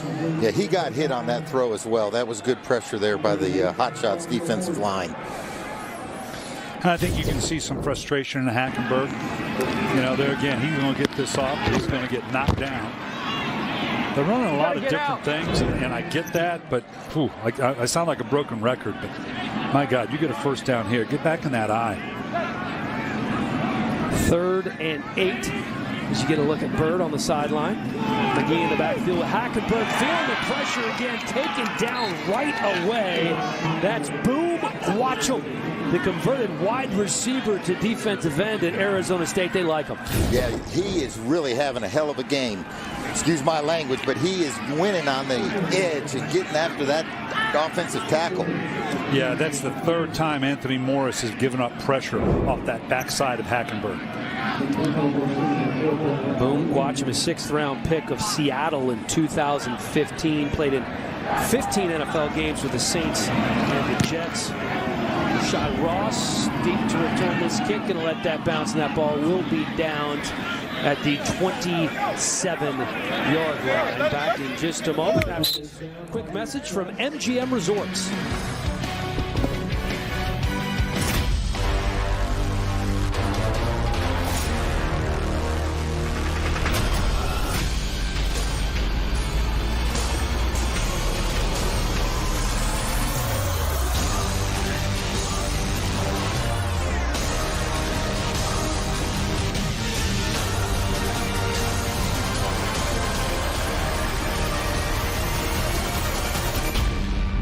Yeah, they do. They're just... Welcome back to the Liberty Bowl. It is the Hotshots with the ball. Tim Cook in the backfield next to John Wolford. They put 38 points on the scoreboard last week against Salt Lake. They have yet to score a point here in Memphis. They get a nice run here from Jarrell Presley, who picks up 11 and the first down. Check that, Tim Cook in the game for the aforementioned Presley. Going up tempo now, seeing if they can catch Memphis out of structure on defense. Here's Cook again. Puts his head down for 2. Check out the numbers last week. We talked about all the points they scored. 38 versus tonight for Arizona, with just not a whole lot going. 416 total yards, 267 passing yards across the board. Just an entirely different looking offense. That's the lack of the vertical play. spun around in the backfield before he's dragged down by Drew Jackson. And it's like I said earlier, the Arizona running game is all about deception. It's all about faking one way, possible coming out the backside, pulling the guards. They're going to run traps. They're going to run draws. They're going to run counters. And if you guess right, you get gashed. But if you don't, you get lit up. And they've had a lot of tackles behind the line of scrimmage in their running game. 3rd down and 10. One thing to remember here, both starting tackles out in this game. Malcolm Bunch and Brant Weiss, who were injured last week, unable to return tonight. 3rd and 10 for Wolford. Forced to leave the pocket, and we have a flag.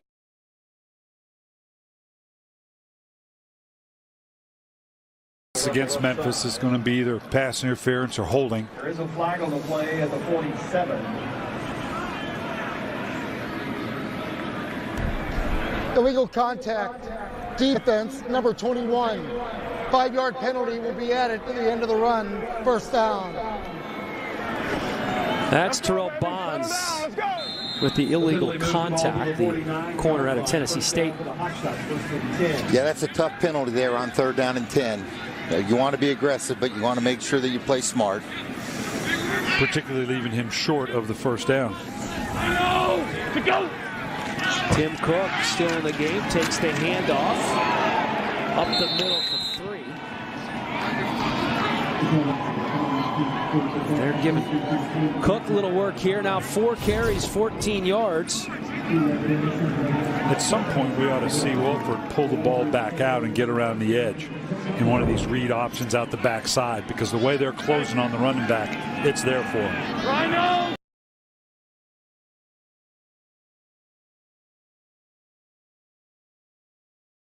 Picks up the 1st down for the Hotshots. Oh, and a penalty. Looks like they're going to get a late hit on the quarterback. Looked like he was well into that slide before the flags came flying. I believe it was Drew Jackson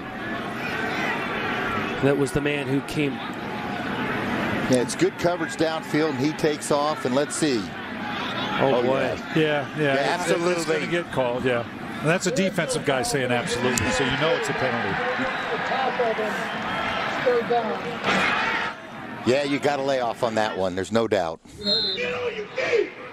Not a whole lot of contact there from Jackson, but I understand. 3rd and 1.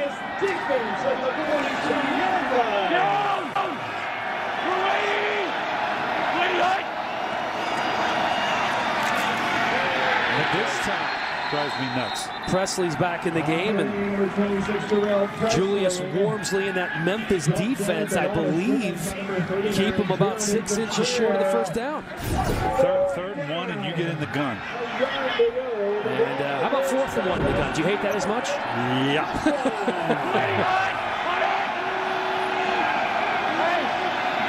Let's see if again he's trying to draw him offside, or he's actually going to get a call.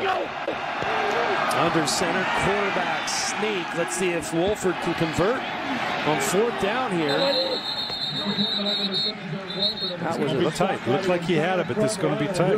Yeah, looking where the officials came in, it looks like it's going to be a 4th down stop, and that's a big momentum changer. That's a lot of beef in the middle. There again, it was the deception coming up, acting like you're trying to pull him off sides. Gets behind the guard like he's going to take the snap there.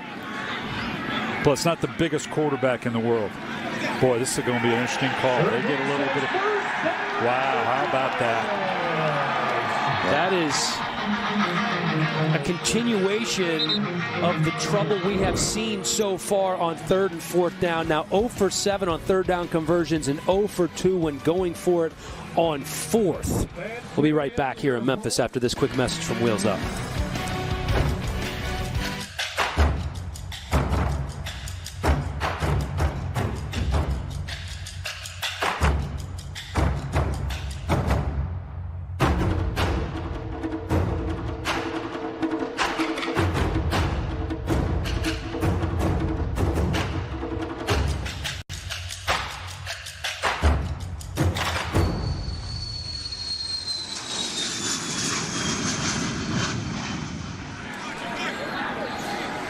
Monday.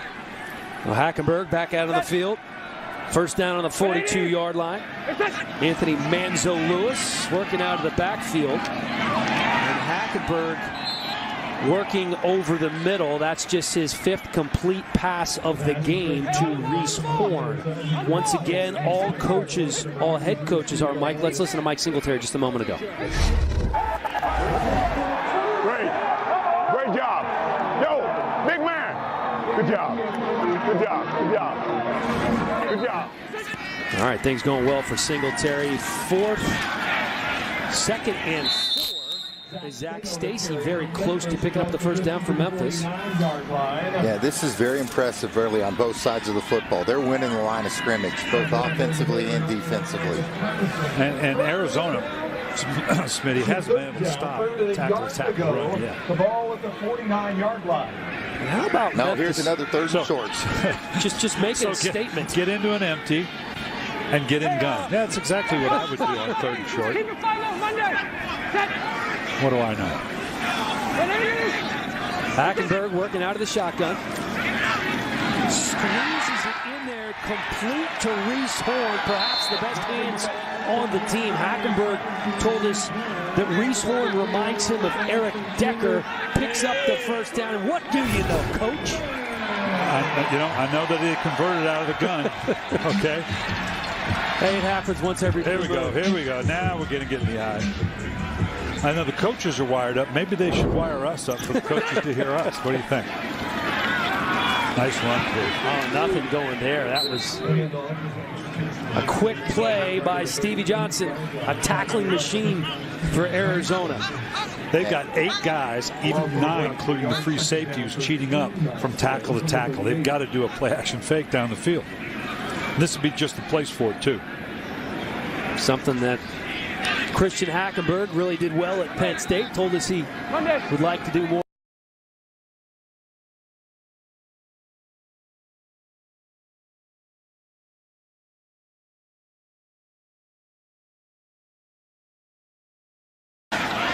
Keeping his feet, eluding one tackle, out inside the 30-yard line.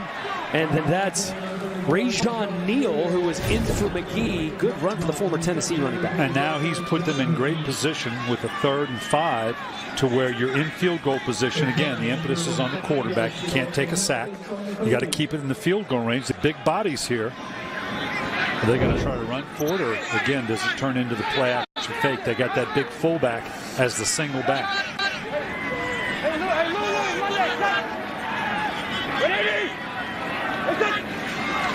Hackenberg going to throw on 3rd and 5. Looks out to his right. And he was unable to convert. He was looking for the fullback, Manzo-Lewis. And he was wide open. Those are the little throws where the criticism of Christian Hackenberger, you can see he's the frustration with it. He knows he missed that. That's one of the open throws you got to make.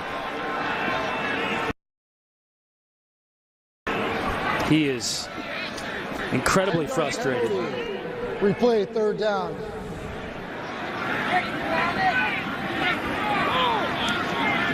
Well, evidently there was a penalty. Well, they're going to replay 3rd down here.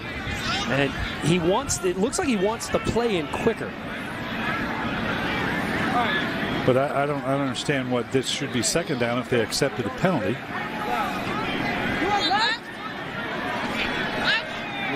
So it looks like 3rd and 15 here as Hackenberg's trying to get things hurried up with just 4 seconds to go on the play clock. We're down to 2. Gets the snap off before the play clock expires.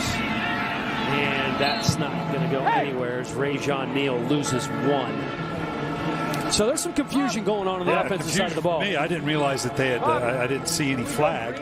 So I didn't realize that they got him for obviously delay of game. We had the back running out to back it up. He's not supposed to be out there. We're supposed to run dragging off the backside. That's what I'm saying. We got to get those things done because they're just doing their own shit. Apologies for the language. We have the quarterbacks mic'd up, and you can just hear the frustration from Hackenberg. Remember, these teams, this offense has only been together now for 6 weeks, so still trying to get on the same page as Red Wings punt is fielded right at the 20-yard line by Ross. Fair catch made. We're going to be right back after this message from me.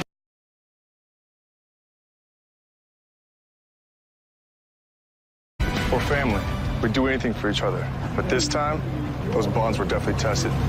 Frog leg for my baby brother. Don't frogs have, like, 2 legs? So they should have 2 of these. Since I'm active duty and she's family, I was able to set my sister up with a sweet membership from Navy Federal. If you hold it closer, it looks bigger. Eat your food. My big sis likes to make tiny food, and I'm okay with that. Navy Federal Credit Union. Our members are the mission. All right, 12-0. Memphis on top of Arizona.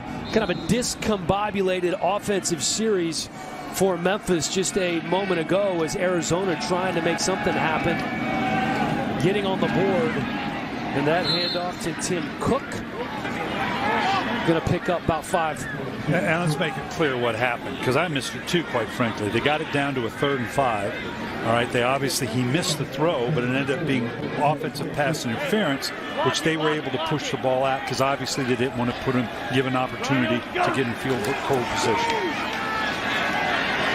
Cook again turns the corner, picks up the first down and more, still on his feet as he is inside the 50 before he's finally shoved out of bounds. And that's the biggest run of the season so far for Cook. And like we said, this is what the Arizona offense is about. All of a sudden, they'll pop one outside, then they'll run another quick play, and then lose some yardage.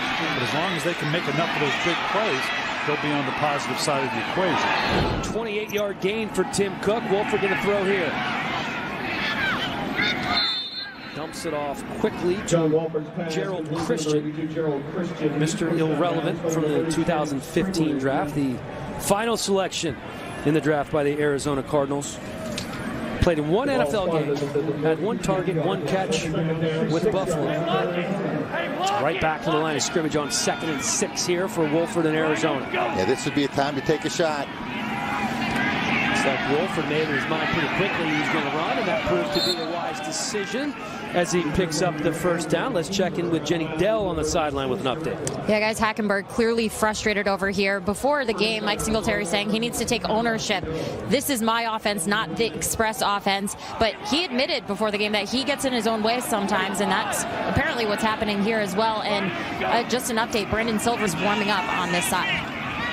Wow, interesting stuff there as Tim Cook picks up 3. Thank you, Jenny. Brandon Silvers did relieve Hackenberg in the openers. We wait to find out what the penalty was. Came in the 4th quarter, also threw an interception. Silvers played in Troy. If you remember a couple of years ago, Troy went into LSU and beat LSU at LSU. And that may have as much, waiting to see what the penalty is, that may have as much to do with the demeanor of Christian Hackenberg right now that I know Mike Singletary may be concerned about, rather than the fact that he's 7 of 13.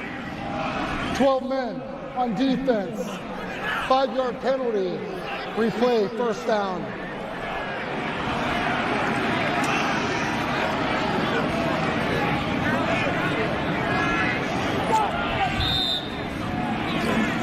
Yeah, they're in there, no huddle here. Yeah, they're moving quick on first down here. Cook still in the game. Cook with room. Picks up 3. Yeah, it looks like the right corner is injured. He's down. Doesn't look like he's going to be getting up. That's not what we were supposed to do, He still wants to play, though. He made that tough business decision. We had the back running out there. He's not supposed to be out there. We were supposed to run dragon off the backside. That's what I'm saying. That's some of the audio from Christian Hackenberg as he is clearly frustrated. Hey, the spotters did a nice job on this play, getting that kid out. He was definitely injured. I know he wanted to stay in, but player safety should come first. Player safety, obviously an emphasis not only in the NFL, but here in the AAF. 2nd and 3 for Arizona. This is their best drive of the game so far. Cook picks up the first down. Yeah, they're starting to establish a running game in this drive. They've been very impressed with the way they've run the ball here in this drive. So Tim Cook, now 8 carries, 54 yards, was inactive last week. A running back out of Oregon State. Spent part of the preseason with Jacksonville. Yeah, Tim Cook was a guy that really ran the ball well against us when I was in Tampa in the fourth quarter. He scored 2 touchdowns. We couldn't tackle the guy. He was a beast. Another timeout, right? Well, this was the time, yeah, in Memphis, and I think in this instance, you got Dennis Thurman didn't like the alignment. They just get a first down. Take a look at the Navy Federal Credit Union quarterback comparison. John Wolford, the offensive player of the week in the Alliance last week, and Christian Hackenberg. Hackenberg 7 of 13 for 44 yards. Wolford just 9 of 16. Certainly not sparkling numbers for either quarterback. What you don't see there is Wolford also has 2 interceptions in this game so far. But this, their best drive of the game, 6 plays, 55 yards. Hotshots trying to get on the board. Yeah, he's checking here with the 2 safeties deep. That's the verticals and 3 verticals on the right side. Wolford going to give to Presley. Presley inside the 20 down to about the 16. And this is the kind of number count running game that they want. I give him great credit for being down here. You see, get the 3 wideouts to the one side. He liked the number count on the inside. Even though the running game hasn't been stellar tonight, they stuck with it. Check to the run. Right back to the line of scrimmage on 2nd and 3. Presley dancing around, very close to the first down. Looks like he's just shy. Yeah, another good job by that defensive front. They've done a nice job winning the line of scrimmage, especially against those 2 replacement tackles that they've got in right now. You talk about beef, a lot of beef on that defensive front for Memphis. 3rd and 1. Let's see what they can do here. Quick throw, complete, trying to get in the end zone, and he does. Rashad Ross, 2 touchdowns last week, gets the first one tonight. I think if you look at this again, it's going to be an RPO. Yeah, absolutely. Good call for them. If you're going to get in the gun on 3rd and 1, give yourself an opportunity as they come up, get the RPO. 3rd down conversion of the game, and it goes for 6. So maybe this is what they needed to get things heated up a little bit. Yeah, this may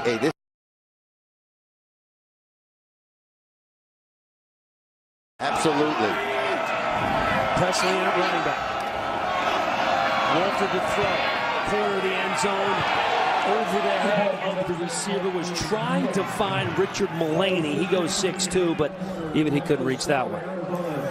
So it's going to be 12-6 with a minute to go here in the 3rd. Arizona finally gets on the scoreboard. I called their game last week. I've seen what this offense can do, and they can heat up with a quickness once this Arizona offense gets going. And it's just what we said. When they can get the running game going with their deceptive running game and get that gash because you're out of position, because you're trying to configure to maybe take away the RPO, which they really haven't hit a lot tonight, with the exception of that last touchdown, then all of a sudden now this trickeration of a running game in terms of the counters, the traps, the draws can do some damage.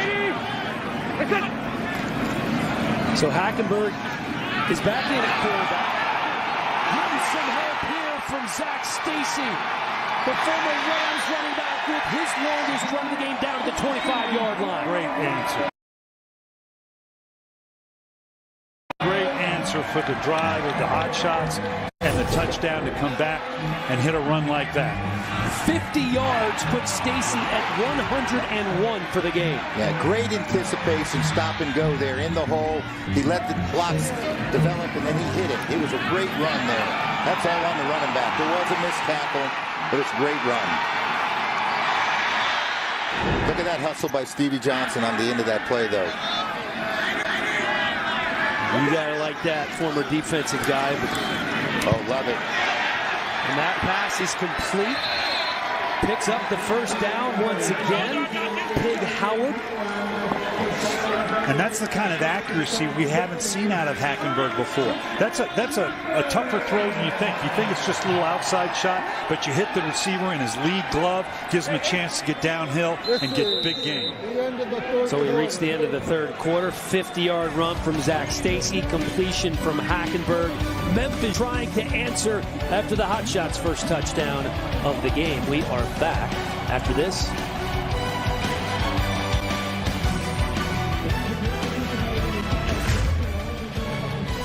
NFL Network is celebrating Black History Month. Our kids, you teach them to appreciate what they have. If you work hard, you will be rewarded, regardless of where you come from or not. My strength was unbending. NFL Network's celebration of Black History Month continues Friday at 8. The Run Rich Run movement is back. Rich Eisen is running the 40 to benefit St. Jude's Children's Research Hospital, and so can you. For more information, go to NFL.com/runrichrun and tune in to the Scouting Combine on NFL Network.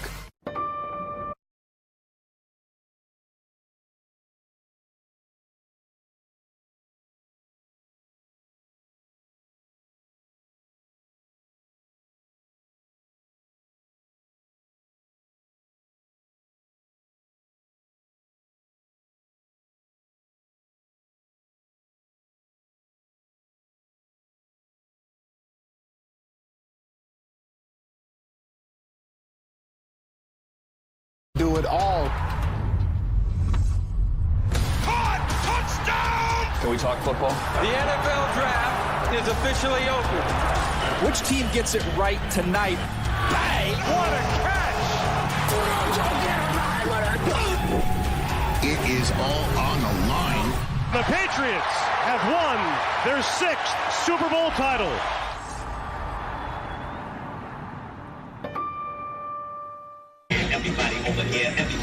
Back in Memphis now, Jenny Dell on the sideline with John Wolford, quarterback for the Hotshots. John, starting to get the ball moving a little bit more. Is it that you're executing better, or is it a different game plan? Yeah, we're executing better. They're doing a good job up front, getting pressure and stopping the run early on. We got to get that run game going, and that'll open things up in the pass game. You're only down by 1 score right now. What are you telling the guys to keeping them in the game? Yeah, it's just a one-possession game right now. Every possession matters, especially if they get. So that's our focus. Thank you very much. Good luck. Yep. All right, that John Wolford getting things started here in the 4th quarter. Memphis trying to answer after the Hotshots' first touchdown of the game. Yeah, they've got 4 into the boundary here. And running back to the wide side of the field. McGee inside the 5, but we have a penalty marker down. This is going to be an interesting call. Backside away from the play. There is no foul on the play. It's 2nd down. All right, thank you, Reggie. Yeah, the run was away from the backside. It was an unconsequential. Good no call by the officials. I love the pace that the officials work at. This is, and believe me, I'm not a fan of the officials. They got $75,000 of my money. So when I can get a compliment from me, that's big. It wasn't the AAF finding you, Coach. No, but hey, officials are officials. They were dressed just like these guys. Hackenberg going to take a timeout. He has been quick to do so when he sees something he doesn't like. Again, he wants that play coming in quicker. Don't forget to check out AAF.com. You can get live box score stats, all the leaders, and so much more. It's AAF.com, the only way to follow the league up close. Check it out. I think it's fascinating that Hackenberg's back in the game. You know, Silver was warming up. Obviously, he was frustrated. Mike Singletary thought differently of it. He wants to stick with Christian. He does. He really does. I want to give him one more shot now if he can push it in here, even though he hasn't really had to throw the ball. 2nd and 4 now. Zach Stacy, Manzo Lewis. The fullback and tailback in the backfield. This is Stacy. He's driven backwards after a gain of 1. Now again, I believe that was the formation that they've been running that big where they brought the tackle over. They're leaving this personnel in on a 3rd down, and this will be an interesting call. And whether they run play it or they go with the play action, get him outside a little bit. Remember the last time they did that, that fullback had him flat wide open. 3rd and 3. Hackenberg rolling to his right, pressured, decides to run it, and Hackenberg decked after he's in the end zone. Touchdown Memphis, flags flying everywhere. You knew that was coming. Tremendous individual effort from Christian Hackenberg. Good athleticism and a big man. Now he's hard to bring down. Look at that. Steps up underneath, protects the ball, and a late shot. That's going to get called every time. Team coming into his defense, you like to see that. Play is a touchdown. After the play, personal foul unnecessary. I don't know if Stevie Johnson just kind of lost track of where he was, but he was coming in there full speed.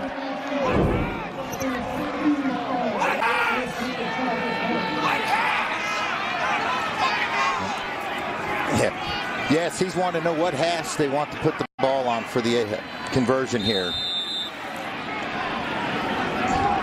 The communication maybe not a strong point for the Express so far from and he's not for want of showing his frustration. No, he is not. But you know what? They're up 18-6. Maybe they can iron out these kinks a little bit later as they go for two here. Hackenberg. And that two-point conversion no good. Fabian Guerra gets a hand on it but can't make the catch. 18-6 after the Christian Hackenberg touchdown run. He's only thrown for 59 yards, but that may be the biggest touchdown of the game so far. We are back right after this. Here's the thing. 52% of guys experience erectile dysfunction, but 0% like talking about it. That's why we built Roman. For the first time ever, you can get ED meds prescribed online, shipped discreetly to your door. Chat online with U.S. licensed physicians and get FDA-approved medication, all in single-dose packaging. No more waiting rooms, awkward talks, or lines at the pharmacy. Get started with your free online visit at GetRoman.com/TV. All right, back here in Memphis, Christian Hackenberg with the touchdown run puts the Express up 18-6. See what Arizona can do here. Tim Cook picks up 3. Yeah, it's been the story of the whole game with Arizona. Not great field position. Obviously, the penalty in the end zone put it back, made them start back on the 10-yard line. Right back on the line of scrimmage on second down. Look at the numbers there for Tim Cook, 59 yards. That's a season high. Wolford going to throw here. Has a man. That's Ross. He's popped after he picks up the first, but holds on to the 36. Yeah, they're going to need to continue to get him outside the pocket. And again, we have a penalty marker down. Well, that's as good a hit. I hope this isn't a hit as a defenseless receiver. That's Cotrere, the corner out of MTSU. The result of the play is a first down. After the play, personal foul, unnecessary roughness. Offense, number 15. That'll be a 15-yard penalty. It's 1st and 10. Unnecessary roughness on Ross. I'd love to get another look at that. He must have done something after the play. Yeah, a good clean hit. He must have done something after the play. Yeah, that's the way they're going to coach it up.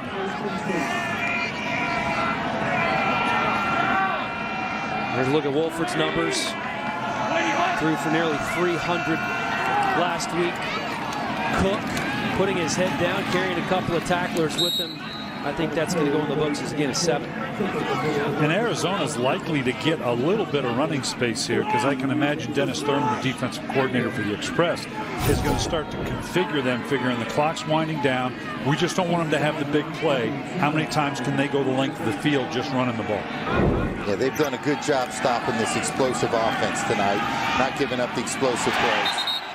Christian drops it. He had 3 catches for 44 yards and a touch in week 1. They really like what the Louisville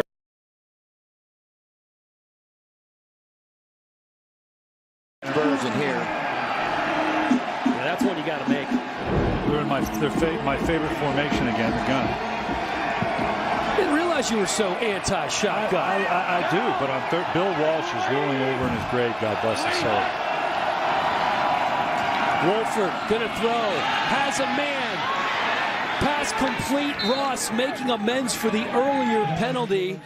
Down to the 40-yard line, first down, Arizona. Great time to take a shot. Got to give him credit for taking a shot on a 3rd and 2. All or nothing, changing the field position. Corner stumbled a little bit. Looks like he stumbled coming out of his break. Yes, he did. Great throw by Wolford. Ross starting to come awake now. 34-yard gain for him. Ball start. Offense number 89. That's a 5-yard penalty. First down.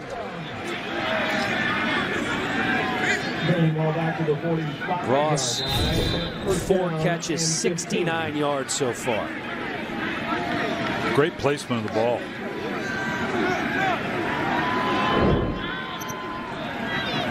So 1st and 10 now on the 45 for Arizona. They're going to keep it on the ground, and they're going to be glad that they did so, because Justin Stockton doing some things as he breaks into the house from distance. My goodness, what a run from the kid from Texas Tech. Yeah, the draw is the play right now. They've gotten 2 huge chunks out of the draw play. Obviously puts them right back in the game. What did we say earlier? They can put up points quickly. Doing so on the ground here. Great run from Stockton.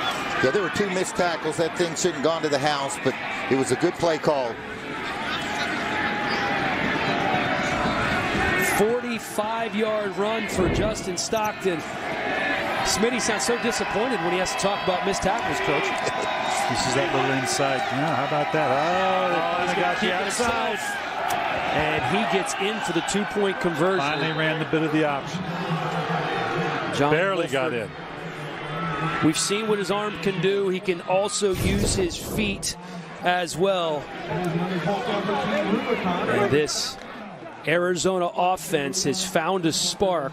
Now a 4-point ball game here in Memphis after the Stockton touchdown run and the 2-point conversion run by Wolford.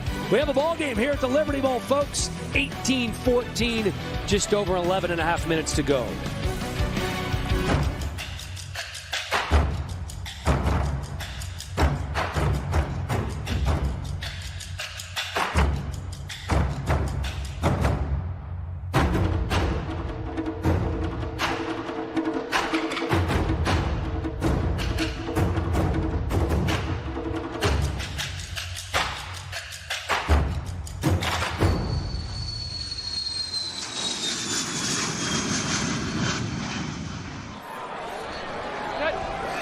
All right, here's a look at the scores by quarter. Took a while, but Arizona finally on the board here as they do a nice job with Zach Stacy. That's Raheem Yates, the youngster out of Nevada Arena. And I love the way they're responding to one another. They finally got the long drive by Arizona for the score.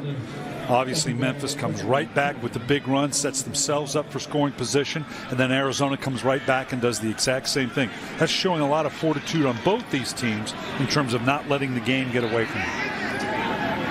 Look at Hackenberg, Anthony Manzo-Lewis to his left, and Zach Stacy on his right. Pass swung out to Stacy. Stacy met right away. Might have picked up 2. Yeah, that was great pursuit there, coming from the inside out by the Hotshots there. They are still playing super hard football, both teams. Well, the one thing I noticed last week, and certainly it's showing itself right now, a very active linebacker core for Arizona. Oh, they're very active. They've got some guys that can run, and they can stick it in the ground when the ball's thrown out into the flat. Looks like we're having trouble here with some personnel errors. 3rd and 9. Yep. They didn't have the right personnel. Their first timeout of the half. I hope that doesn't come back and haunt them later on in the ball game.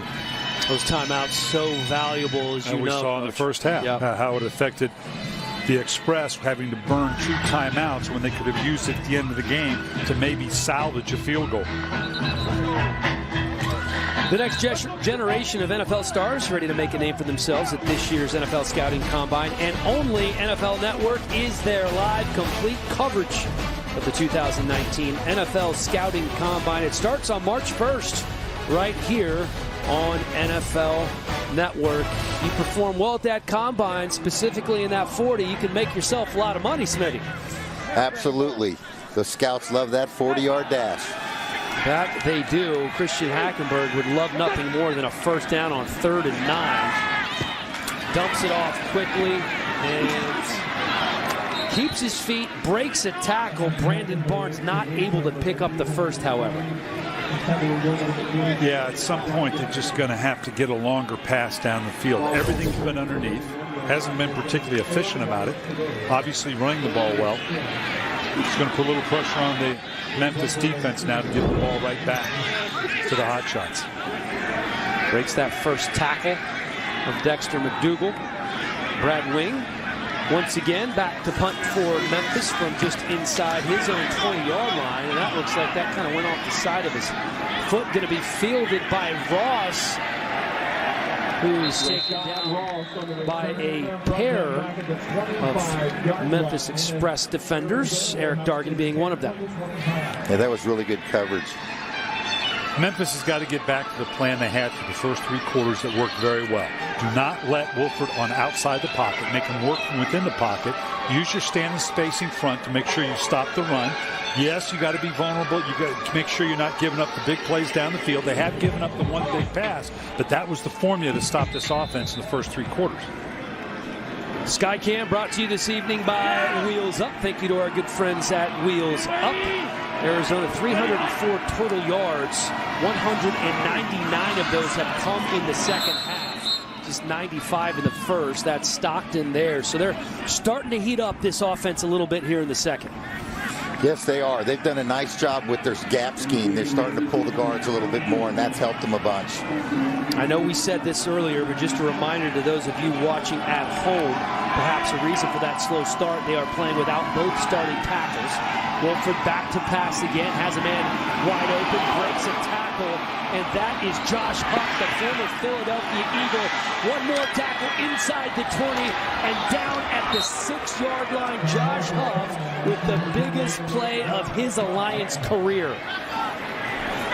2 big pass plays down the field. We saw the vertical, and now we're seeing just a great play. Missed tackles, right, Coach? I mean, at the end of the day, you've got people there. It's like he just thought he was going to spin out of it, but here's Wolford. He's going to keep it himself. This time he gets down to about the 4-yard line.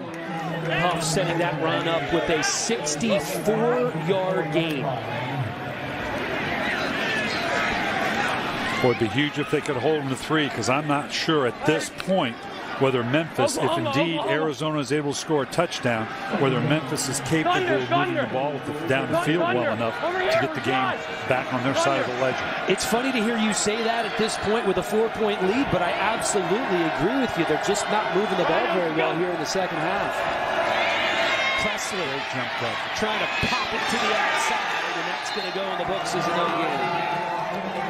That's a great job bouncing the ball out to the edge, and they were pursuing inside out. It was a no-gain play. DeMarcus Gates, 58, the linebacker there for Memphis. He is a run-and-hit backer, and he did a great job there running inside out. They were able to string it out with the defensive end in the secondary, and he ran from the middle of the field. Mike Singletary telling us that Gates has no idea how special he can be. 3rd and goal for Arizona. Wolford to throw, complete over the middle. Tim Cook, touchdown, Hotshots. Yeah, they got him on the angle route there with the back coming out of the backfield. Great call by the offensive coordinator and head coach over there with the Hotshots. Yeah, just everything flooded out to the right side. Short little sprint by the quarterback with a little cut route back into the inside, as you say, the Texas route to the running back. 5-play, 75-yard drive for Arizona. A rough start for John Wolford early in the game with 2 interceptions. Now has 2 touchdown passes to go along with 196 passing yards. Jarrell Presley checking in the game for the 2-point conversion attempt. Wolford going to throw, tries to squeeze it in there. That's going to be incomplete. Which is big because it makes it a field goal game. If indeed Memphis can get in field position, run the ball well, go back to what was working the best for you, get yourself within a field goal to take the lead. They're going to get the ball on their own 25. Let's see if Memphis can string together a drive here as they are now down by 2, trailing the Hotshots here in Memphis. We'll be right back after this message from the Navy Federal Credit Union. Come on, Carol! Hawaii, nice! Yeah, I'm excited. Finally earned enough rewards points. So jealous. Yeah, I can't wait to get that shave ice. What's shave ice? It's like a Hawaiian snow cone. Why not just say snow cone? I don't know, they call it shave ice. You fly to Hawaii for this. I don't go there for the ice. You saved up your reward points for ice. That's a lot of ice. Okay. Go Rewards credit card from Navy Federal Credit Union. Our members are the mission. Christian Hackenberg now trying to call it a comeback. Memphis down by 2. And Hackenberg looking for Pig Howard. That falls incomplete. They attempted to pass over 10 yards. That's a good question. There just seems to be everything underneath. I understand the efficiency you're going for, the extended handoffs to go with your running game. But at some point, explosive plays and turnovers are still the 2 biggest determinants for success. And we just haven't had any on the part of the Memphis Express. Not in the passing game. Not in the passing. Just 65 passing yards for Hackenberg so far. And this is going to be Terrence McGee. Again, they're running the gap scheme, trying to get the down, and around. Looks like now they're going to be doing their nickel defense or their dime defense.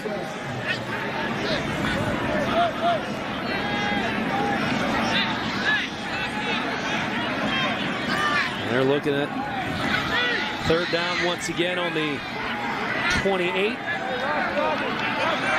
Empty set for Hackenberg. As his fullback Anthony Manzo-Lewis lined up to the right. It's complete, gets the 1st down, and he's been looking for Reese Horn on the catch. Number 17, Reese Horn. This time missed tackles on the part of the Express, giving them that big play that we're looking for. Or excuse me, of the Hotshots. And then Reese Horn out to the 45. Horn now 4 catches, 47 yards. That one goes for 17. We're down inside of 6 minutes to go in this ball game. Zach Stacy checking back in. Back into the big personnel, the 21 personnel. And Rajon Neal not going anywhere. That was a nice job by the Hotshots up front. They really won the line of scrimmage, and they were trying to run that power play again, which they've had success on throughout the night. Will Sutton, one of their defensive leaders, makes the stop. Look at that defensive line. Hardison, Sutton, Trenton Thompson, Raheem Yates making some noise as well in this game. See if they can hold Memphis here. Looking at 2nd and 10. This time it's Neal again, not going anywhere. Edmund Robinson, one of 3 men in on that stop. Outs was more. Yeah, they did a great job stringing that out. And now this is a tough down for the Express. 3rd down and 10. This is when Hackenberg's got to step up and make a play, right, guys? Yeah, and he's got the personnel to do it. Yeah. They're spreading that now into empty, giving themselves as many options. Let's see if the Hotshots want to bring the pressure. Roger, Monday. Set. 5 of 14 on 3rd down, or 5-0. the Express. 3 receivers to his left. Hackenberg looking over the middle. That one is again complete to Horn. I think this is short zone. I believe he is short as well. And Coach Singletary's going to have to make a decision here to go for it on 4th down with I think you have to. 4 minutes and 6 seconds left. I believe you have to as well, Brian. And then if you don't get it, you got to rely on your defense making a stop. Bring those big boys in, right? Yeah, you got a quarterback. Let's please not be in shotgun. Please, please. I may drop.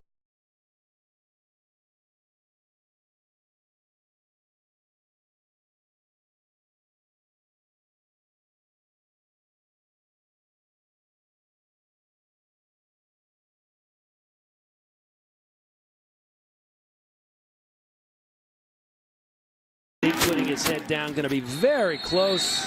That depends if it's going to be a right foot or a left foot spot. So you're telling me if the official is left-handed and left-footed, I lose? Looks like he has. Okay, got a right-footed official with the right hand. Let's see here. It's going to be a he's on one. On the other side of the 45. Would be shocked if they didn't give this to the Express. Here's another look. Just kind of burrows his head in there, follows his offensive line, particularly his center, and Yeah, he got a little surge, but then someone knocked him back. A little Brady act there where he found that gap. The ruling on the field is that the ball carrier was short of the 45-yard line, which is the line to gain. It's a turnover on downs, 1st and 10 Arizona. Timeout on the field for an injured player. That is shocking. Let's listen in to when they spotted the ball here just a minute ago. As the challenge flag is thrown. That ain't the way the ball. Hey, the ball's over there. The man is over here. The ruling on the field is that the ball carrier was short on the 45-yard line. I think you called it, Dan. I think he was over the 45 and kind of got pushed back in the scrum. Challenging the ruling on the field that he was short on the line of the game. Correct? Yeah. Thank you. Is that what you're asking? Simple, straight, and forward when you talk to Mike Singletary, right? Yeah. That was a fantastic answer. The ruling on the field that the runner was short of the line of the game. That's Toby Weathersby, the right tackle, who's down on the field as Memphis challenges the call of short of the first down. To me, it just looked like a bad spot. I think Coach Singletary has a point, Smitty. And the easy thing about it is the ball, the line of game is right at the 45. So you have a real, if you don't have it on a yard marker like that, it can be a little nebulous, but in terms of that's the line to gain right to the 45-yard line, it's going to be real easy to see on a replay whether he got past that 45-yard line. Yeah, and sometimes it's tough when it's a scrum. If it's not definitive, they got to stay with the call on the field. So this is going to be a big decision here on the instant replay. Yeah, this is a huge call right here for Memphis as we wait to find out what the ruling is from the replay official. Yeah, there's only 3 minutes and 29 seconds. This is going to be real big. We have absolutely nothing to do to see the ball. The ruling in the field stand is called the runner is short of the line to gain. Okay, so that refers to the ruling that the ball carrier is short. All right, let's listen in. That would be correct. That would be correct, and we're going to charge. Memphis will be charged with their final timeout. That would be correct, and they won't be able to challenge, obviously, the rest of the game, and the clock would stop anyway, so it's absolutely correct. I believe you say the call will stand. Thank you, Reggie. And the verbiage is important. After further review, the ruling on the field stands as called. 1st and 10. It doesn't mean it was confirmed. It doesn't mean that they saw it. They're saying they saw nothing that indicated that he did reach the line of the game. Timeout of the game, and we'll have no more challenges. Guys, they're out of timeouts now. 3 minutes and 29 seconds left on the clock with no timeouts. They're going to have to get a stop and get a stop quick. You're 100% right. I don't disagree with the challenge, but it does put them in a rough spot here. I'm surprised. I was too, based on what I saw. 43 slice. All right, they're going to be in their 4-minute offense, it looks like here. They're in the buck set here to the right side. They're going to keep this on the ground. That's Cook. And he's not going anywhere as that Memphis defensive line says, not on my watch. Let's check in with Jenny Dell. That guy's express right tackle, Toby Weathersby, got injured on that last play. We saw on the field that the trainers were looking at his left leg. He's inside the injury tent right now. I will keep you posted on his status. All right, thank you, Jenny. Yeah, it's going to be run, and they're going to have to step up like they're doing most of the night. Not here as much in the third quarter and fourth quarter, but they're going to have to make a stop here with this defensive line. Tim Cook back in the ball game, 2nd and 11 for Arizona. This is Cook pushing past the 50, so we're going to be looking at 3rd and about 4. They can bring this clock down, almost down to the 2-minute.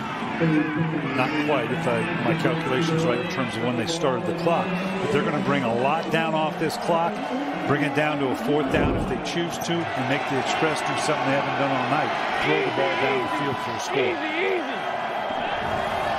You can hear Wolford. He's changing the play. No, he's going to take it to the 2-minute like Coach said. Gonna let that time. No, he called timeout with 2:0. This is You like Ravens, Noah? He did take it down to the 2-minute. That he did. Let's Let's check in on one of the coolest apps on the internet.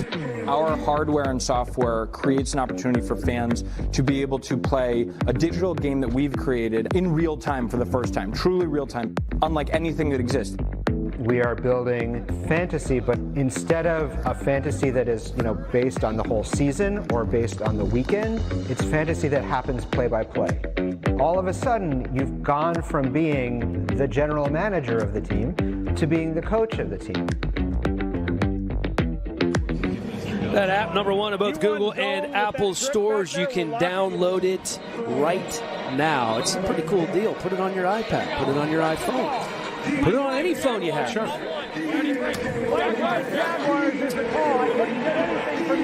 Guys, this might be the biggest play of the game here right now. The Express are going to need to get a stop. Hey, Reggie! Ball's on the 49. Reggie! There's Wolford letting everybody know on 3rd and 5 what the call is. Cook. Going to be short of the first. Great job by the defensive front. They did a nice job stopping the edge. And that's exactly what this Express defense needed, helping out their offense a little bit. Let's see what they do here on 4th. Yeah, this is a little bit different now than what happens in the NFL in terms of the clock and the clock management with 2 minutes. Will start again, though, right? 25 seconds. We didn't start the clock during the play. We just shot it. Got an injured guy down there, obviously. So, will the clock operator please reset to 1 minute, 49 seconds? So because there was an injury by Arizona with a running clock, this will be their second charge timeout of the half. So they ran 5 seconds off the clock. Arizona loses a timeout, which is no big deal at this point. Obviously now it's the classic 2-minute situation for the Express. Christian Hackenberg got to earn his money as a quarterback here. Something he hasn't done all night in terms of the efficiency or the ability to get the ball down the hill. Yeah, and he's going to have to take that Express offense down the field with no timeouts and get a field goal. So that's going to be a critical series for him in terms of what he's going to be able to get done. All right, let's take a look at the MGM Resorts play of the game. And they were down 12-0. The Hotshots trying to call it a comeback. That pass complete from Wolford to Cook. And that's the second touchdown pass of the game for Wolford, who really battled back after a rough start early with 2 interceptions on the first 3 drives of the game. And it was a good job by the Express to keep him in the pocket, as we talked about. But in the second half, we saw he was able to do some of the things in terms of getting outside the protection scheme, outside the tackles. That touchdown play was just kind of a mini sprint. He didn't actually break contain, but he did move and bought himself some time to open up the alley to get the ball to the Texas route to the back. So they are going to indeed punt. This is... Yes, I did. Jeff Locke lands at about the 13-yard line, bounces ahead, out of bounds at the 14. Guys, this is going to be a great finish. Minute and 40 seconds. Ball's on the 15-yard line, 85 yards for a touchdown. All they need is a field goal, though. It's going to be a great finish for one of them. Well, for us, it should be a good one. There you go. Well, fans, we're in great shape.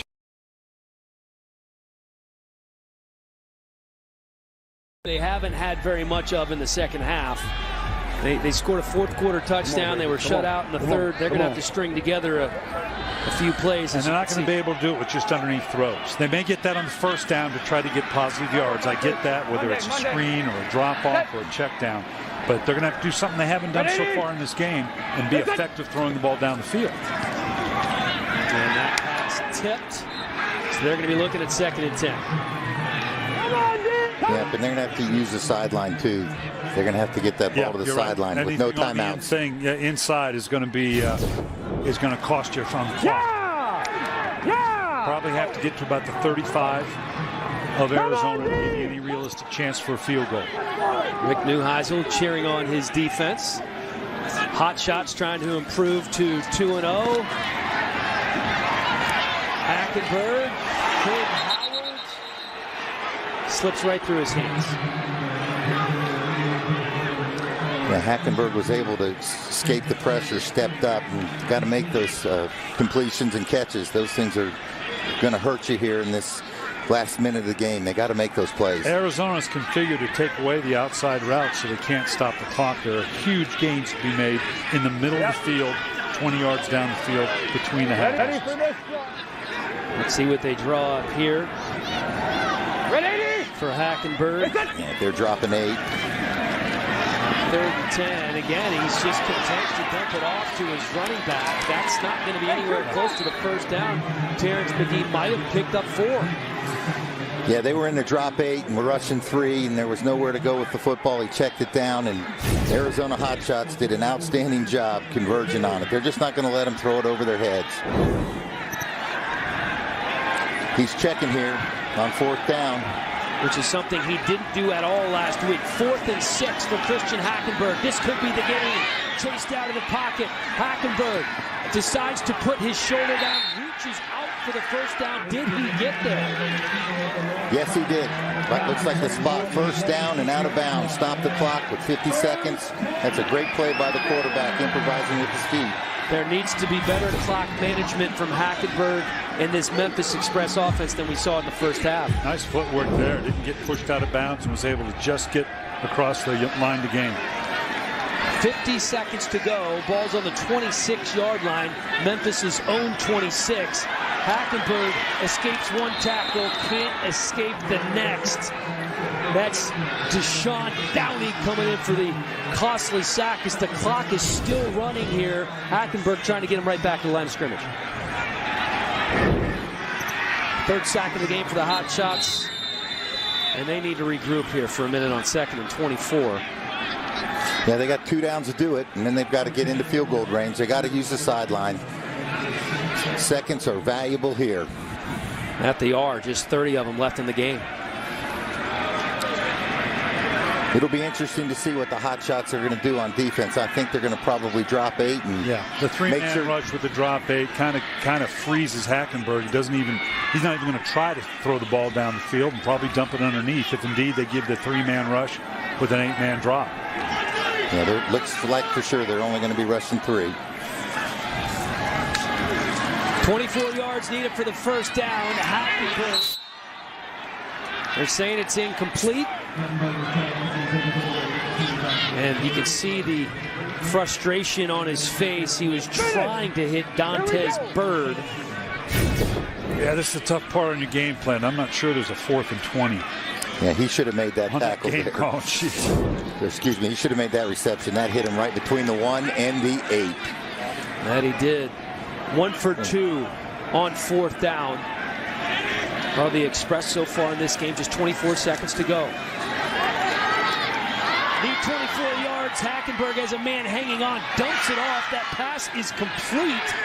That was good watching that was hanging on. And he completes it to K1 Ross, but that's going to do it as he is well short of the first down. And Arizona going to hold on to improve to 2-0. Rick Neuheisel's troops, after a sloppy turnover-laden start, battle back against Mike Singletary's Memphis Express.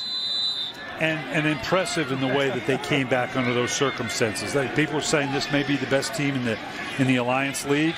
And the way they responded with all the things you just talked about going against them, and to be able to regroup emotionally, answer the plays that Memphis was able to put together for the Memphis Express. They got a lot of questions going into this. Down 12-0. The Arizona Hotshots improved to 2-0 on the season. Big win for Rick Neuheisel's troops on the road here in Memphis. This is the first home team that is lost in the Alliance this season, Smitty. Yeah, home field advantage looks like it's going to be big in this league. These guys really played a hard-fought football game, both teams. There were some mistakes made, but I was really impressed the way they played. They played hard the entire game. The final score here in Memphis at the Liberty Bowl. The Arizona Hotshots 20. Memphis 18 as the Hotshots improved to 2-0. For Brian Billick, Mike Smith, and Jenny Dell, this is Dan Helly saying, so long from Memphis. You've been watching the Alliance of American football on the NFL Network. Week 2, we're right in the middle of it. 2 more games coming up on Sunday. Make sure you check it out. The future is here.